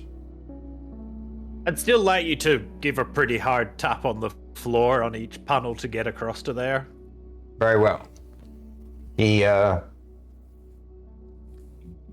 of starts stabbing sections of the floor all the way around, and then he says, "It appears safe. Shall I also do a tap on the altar itself?" Yeah, knock one of the pieces off or something if you could, please. Indeed. He goes over and taps down on the altar. Nothing happens. Flicks one of the coins off. Nothing happens. Perhaps Detect Magic could be useful here. I don't have it. You don't have Detect Magic? Nope. Okay. Hey, I have a very small amount of spells that I can take. And we have a wizard. That's all right. That's all right. So, was there anything else that you needed? No, I think we're good at that for now. Thank you, sir. Of course, my lord. And he floats I back to think Thyra. once Merrick's done with his scroll making, we'll get him to see if there's any magic in the area like you suggested, and then potentially go grab the shit. All right, you guys. If you want, the rest of you can take a short rest if it'll gain you any benefit while he's doing that. I mean, do I hear him talking? Yeah. Like it's I mean, it's not like a hyper concentration thing where I can't be interrupted. I'm Right, literally you're just. I know, but because it was 10 minutes, I wasn't going to tell you directly. I mean, it's 10 minutes. I mean, it's arguably I'd have to cast it when I'm done anyway, so you might as well be. Yeah. All right. So you get interrupted, and you go ahead and detect magic, and there is this door is magical, and the altar and the treasure are not magical. I'll look in. No, that's clear. There's nothing magical other than this door. Yeah, that door is magical, but I, pretty much figured that. It looks pretty safe. As soon as he says that, Thyra's gonna start walking into the room to just go do the altar. Yep. She goes over to the altar, and there's a bunch of treasure on it. You see, a bag of gold. You see some loose silver, and some loose gold pieces that have just been stacked gold pieces. You see 2 rings,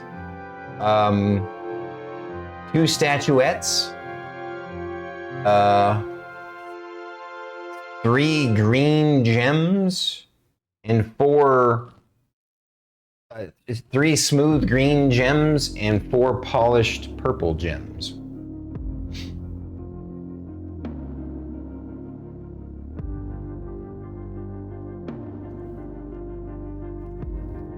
Magic takes forever. It's like So do you want to? at the academy. Do you want to? Since he's still working and you still have time, does anybody who's comfortable with appraising all this stuff? You guys can work together and give each other advantage. Another investigation? Yeah, it would be, I guess, investigation. Curious. Mm-hmm. With my guild background, would I have any bonuses to appraising stuff? No, but I would say you're the best one to do the job, for sure. If they help you, you'll get advantage. You just roll an investigation. Wait, what? Let me see. Yeah, my intelligence is only a 14. What was that? So my intelligence is only a 14. So Only? That's really good. Just to make it clear. Mine's a 10. I know I'm above a normal person. Same. But... Shay's intelligence is a 10. Trying to see if there's anything Hey, else. if intelligence didn't have arcane, it wouldn't be a 14. What about history? Would that make a difference for you or not? Nope. The only good one in intelligence is... Was that Druid? No. You have a 4 Because in your it's history? an item that I've encountered before. I'd get advantage on that anyway. Advantage on what? With the gold and stuff, because it's stuff I've encountered before in the past working with money and stuff. Oh, okay. All right. The gems, not so much, but all the gold and... Well, if that's the case, then I'll give you a +2 bonus on top of the fact that they're helping you, giving you giving you advantage. So. Okie dokie.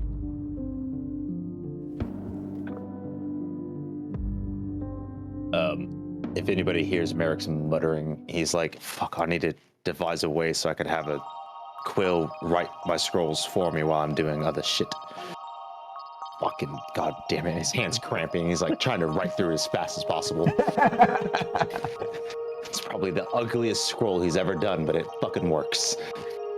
Shay's just sitting in the corner with Milo going, see, I knew that was his journal, Milo. He's not writing in the journal. He's writing on a piece of paper. He's got his book. Yeah. Your journal's next to it. Yeah. You know. So, what'd you get, BT? Total of 18 with that extra +2. Cool.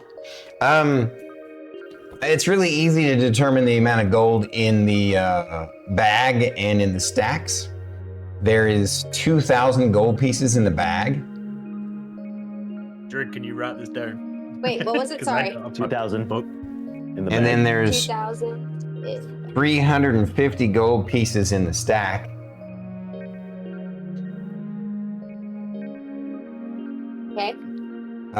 There's an engraved nickel ring. Again, he already confirmed that none of this is magical, just to be clear, when you did the detect magic. So the engraved nickel ring is worth roughly 350 gold pieces. An etched sterling silver ring is 350 gold pieces. Hold on. Wait, pause. Merrick side-eyeing all the rings. Well, how much is the etched sterling silver? 350. Is it 350? Yeah. Okay. Actually, all the objects are going to be worth 350. I'm just telling you what they are. They all have the same value each. Okay. There's a smooth chrysoprase statuette of a snake. I believe that's a type of like crystal gemstone or something. So it's a statuette of a snake. It's like, well, you know what? We'll call it. It's made of jade. I was just thinking emerald, and I'm like, oh, I like that jade because it kind of reminds me of what that spirit naga looked like in terms of color. Yeah. As player. And then finally, there's a topaz statuette of a cheetah.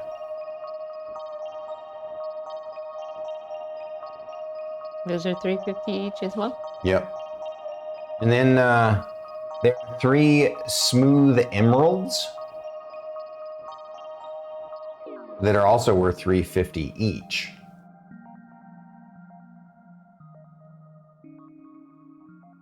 And finally, the 4 polished amethysts are 200 each.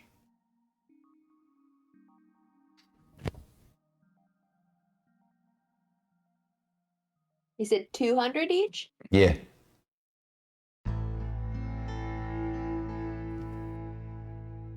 I wrote it down.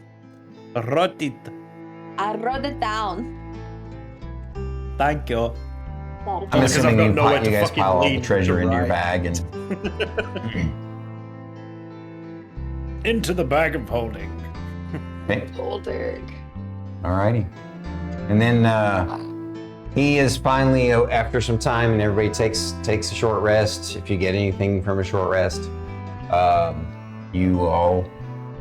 he's completed the scroll. Yes. So quietly, Merrick just finishes the scroll, doesn't say anything, and takes just a few extra minutes to pull out the larger piece of parchment and roughly sketch the entrance where the mummies were, the corridor, and everything that we've uncovered so far. So it's just a very rudimentary, it's not an elaborate map. It's just going to be like room this. It's just going to basically drop boxes. Nothing's to scale. Perfect. On top of that, Sindri would have also made sure the rings stayed out so Merrick could decide if he wanted to add them to his collection. I found these as well, mate, in the treasure. Oh, Figured thanks. you'd want dibs. Dibs. Oh, yeah, fantastic.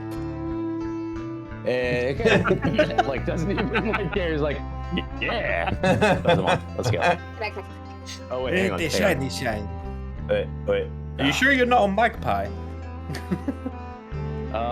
No, I'm not. It's just they're nice. Well done. We can go through this door now. We got to do the same thing. Hey, Merrick, I think I found one of your darts. Oh, my bad. Sorry, mate. I'll take that back then. Do you have another dispel magic over there, Sindri? Yes, I do. Okay. I mean, yeah, I knew you had enough third level spell slots. So, all right, you guys do your thing again, and sure enough, I can only do that one more time, guys, just for the record.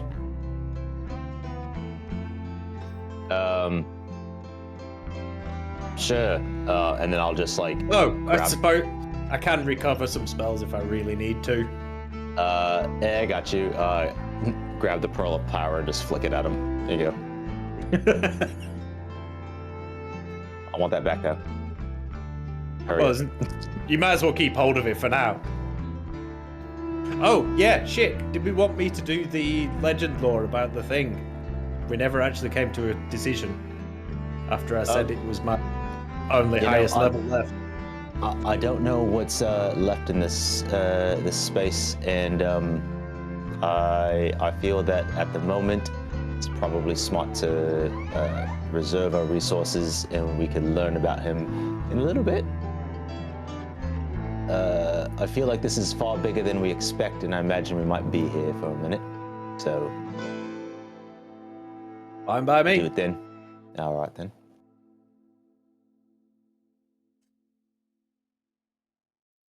I mean, if it gets that big that we end up camping for the night, I'll cast it before we go to sleep.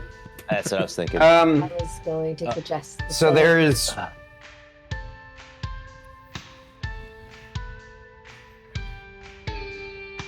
standing slightly off center in this room, in this antechamber, the third antechamber. You see a statue, a very, very tall, like a massive statue, like even bigger than Thyra when she transforms. And this statue looks like the statue of some sort of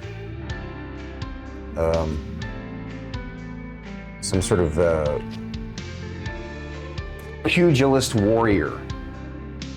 Knew I should have got With that a sort of but its face is sort of kind of very generic looking. It's not very, or it's not an ornate statue. And that's what you see inside this chamber. Assuming you guys would all be over here. Me and Merrik, definitely. Yeah. Yep. And then Thyra's just right behind. Before we walk in, any bets? This area is I'm trapped gonna- again. Yeah, I feel it's gonna have another trap, and I think that thing is gonna try to kill us. Yeah, I've definitely got that horrible feeling too.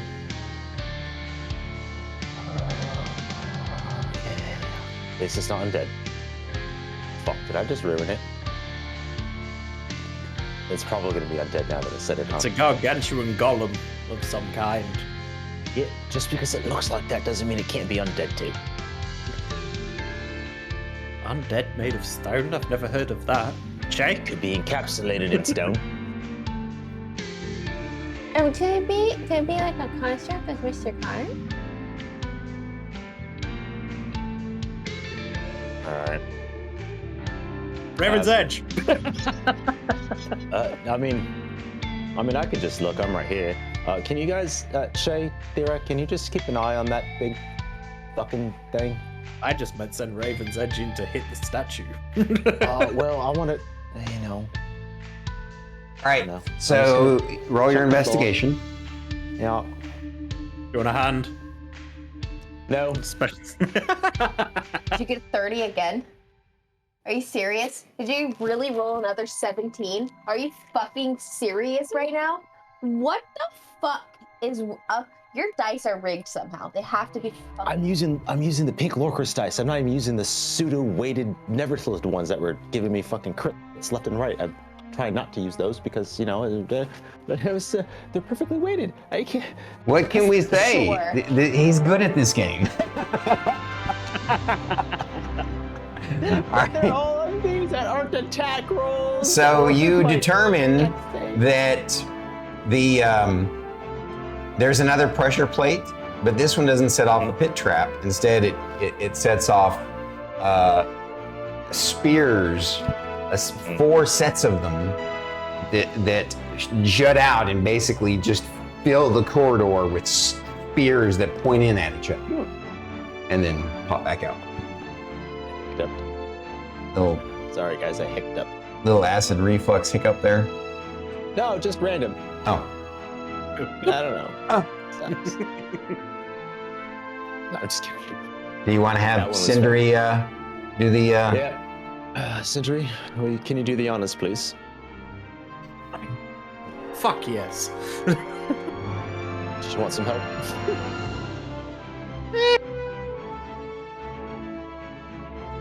Merrick's not gonna help. Yes, he does want help. I mean, it's disabling the trap. I mean, I could. I did roll after I rolled before I said it, so no. If I you're don't helping help him, with he gets this. advantage. So just roll with advantage, or PT. Yeah, and be like, I mean, you could just kind of do the same thing you did before, like. Right? I just rolled double 4s. So what's the total?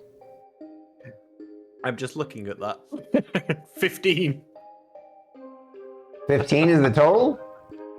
15 is the total. With a 4? Wow, you got a pretty good roll. I've got it. That's actually just barely enough to disable the trap.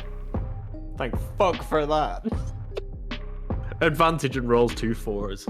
Yep. This isn't a super complex trap, so you're pretty sure that you've jammed up the pressure plate in such a way you were able to pry it up with a chisel and jam something underneath it, and it's also a smaller pressure plate, so you should be able to. Everybody can avoid it. So Once we get back, I'm gonna have to buy some new chisels. I'm running out. Or we could just take them out and we could just tell everybody to watch out for the floor. I like that option better. Yeah. I put some spare chisels in the bag of holding. Or we could just use these and just like pull out like a handful of pitons. Anyway, all right, everybody. Be prepared to fight that thing. Be prepared to roll initiative. I mean, what? Yeah. How tall is the statue?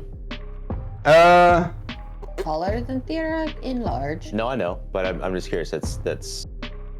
Okay, let me rephrase. Even though I know this might be a little.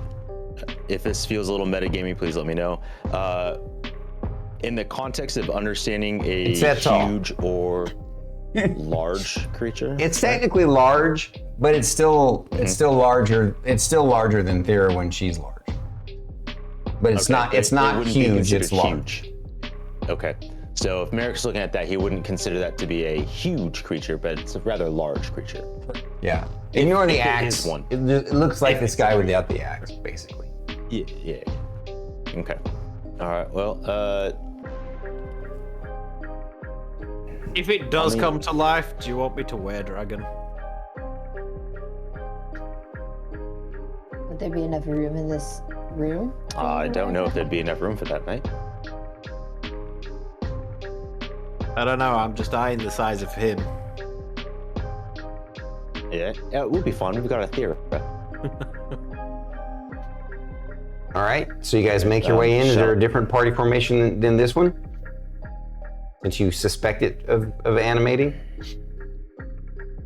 I'm happy to go first into the room. I'll follow. Second. All right. So you're gonna go single file, or are you gonna go? I'll go side by side. All right. Thyra. All right. Yeah. And I will say, as soon as we enter the room, Merrick is gonna shift left to like not be, in one square chunk. Like over here. You want to do the same, Sindri, only to the right? Yeah. Okay. All right. Like a plan. Did you want to square up with Thyra then? Swap him down. Milo's gonna do You it. guys are like, you're both disappointed and not disappointed. Not disappointed in that your assessment was accurate. The statue does animate and assault you, but disappointed in the fact that you're now being assaulted by a giant stone. And Sindri nailed it. Actually, it's a stone golem. So, in fact, Fucking gargantuan golems. And that I think is a perfect. It's a little bit early, but I think it's a perfect place to stop for the night. And no initiative roll. That should be our first thing next week. Yes. So 17 for my initiative. I mean, if you want to roll now, so we'll have it ready to go for next week, or do you want to wait until next week? No, that's how we throw the banger down. Start off rolling initiative. Yeah. All right, perfect. Well then, I will switch us back to Tricam scene for us to wrap things up for the night. Rudiana, I heard him say the same thing. Oh, that's so funny. What? Okay. Rudiana was just like, he said peer, not pee. When BT said peer, he's gonna peer into it. My brain heard, I'm gonna pee into it. Pee into it? Yeah, I tried really hard not to react, but you know. I appreciate you guys so much for hanging out, Rudiana, and interacting and enjoying this.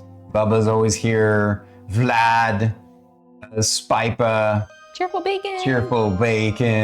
Caffeinated Zombie, all the other folks who are still here in the background, lurking or listening or paying attention. Whatever, we love you guys. Thank you for hanging out. Make sure that I know that everybody who's here already is supporting all of these other streamers of Stormkeep, but if you're not following all of these people, please do. Their links are below. And just drop a follow. It's free. It doesn't hurt. And yeah, who do we want to raid out to tonight? Let's take a look and see who's out in the river. While you look at that, as of 2:00 my time tomorrow, I'm gonna start a birthday stream. Right on. Yes, thank you. Thank you for saying something. Like, we have announcements, guys. BT has a birthday stream starting tomorrow. See, even our own, like the lords, like the elder lords of Stormkeep, don't tell Druid and I about their events for us to do. I only decided like 2 days ago. I know, I'm just teasing you, and that's why.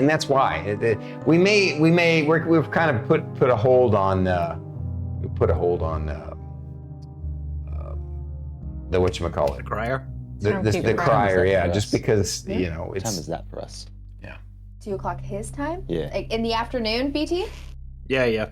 What time? That would be, I think, 8 a.m. for us in Central Time. So I think that's 6 a.m. for you guys. 6 a.m. for us. Okay. All right. So you guys will probably still be sleeping, but No, no. No. I'll be awake. Wow. What time do you wake up each day? What time do I want to wake up each day is usually around like 6:37. What time do I wake up is usually around like 5:30. Yuck.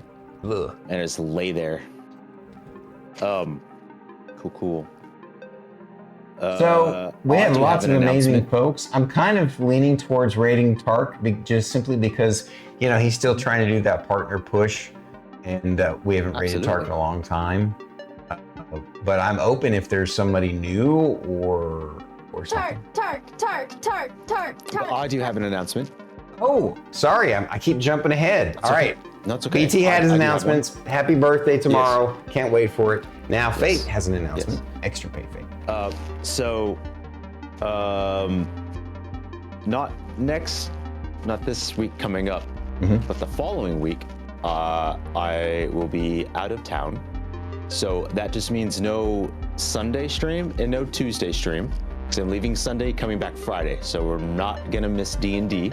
Oh, okay. So just so you know.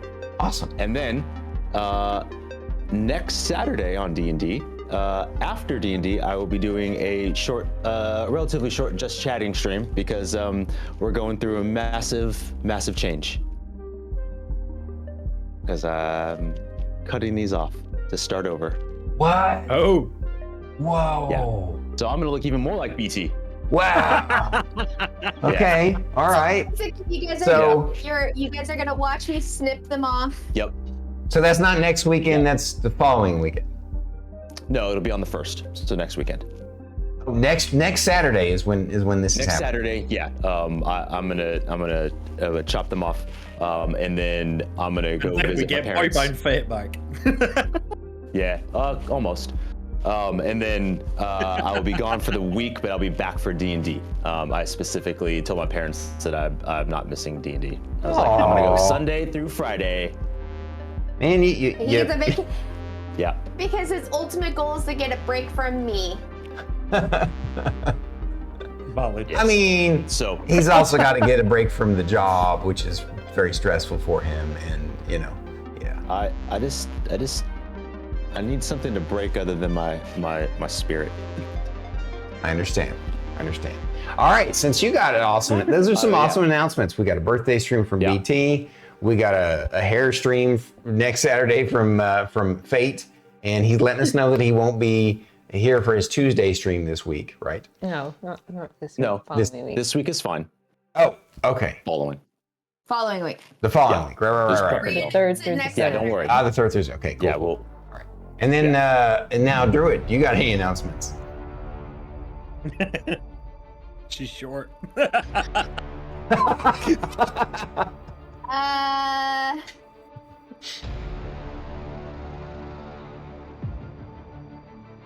Gotta I'm pee. gonna be that week that Fate's gone. I'm gonna be a lot more chronically online, and I'm gonna need somebody to kick me off the internet at a decentish hour.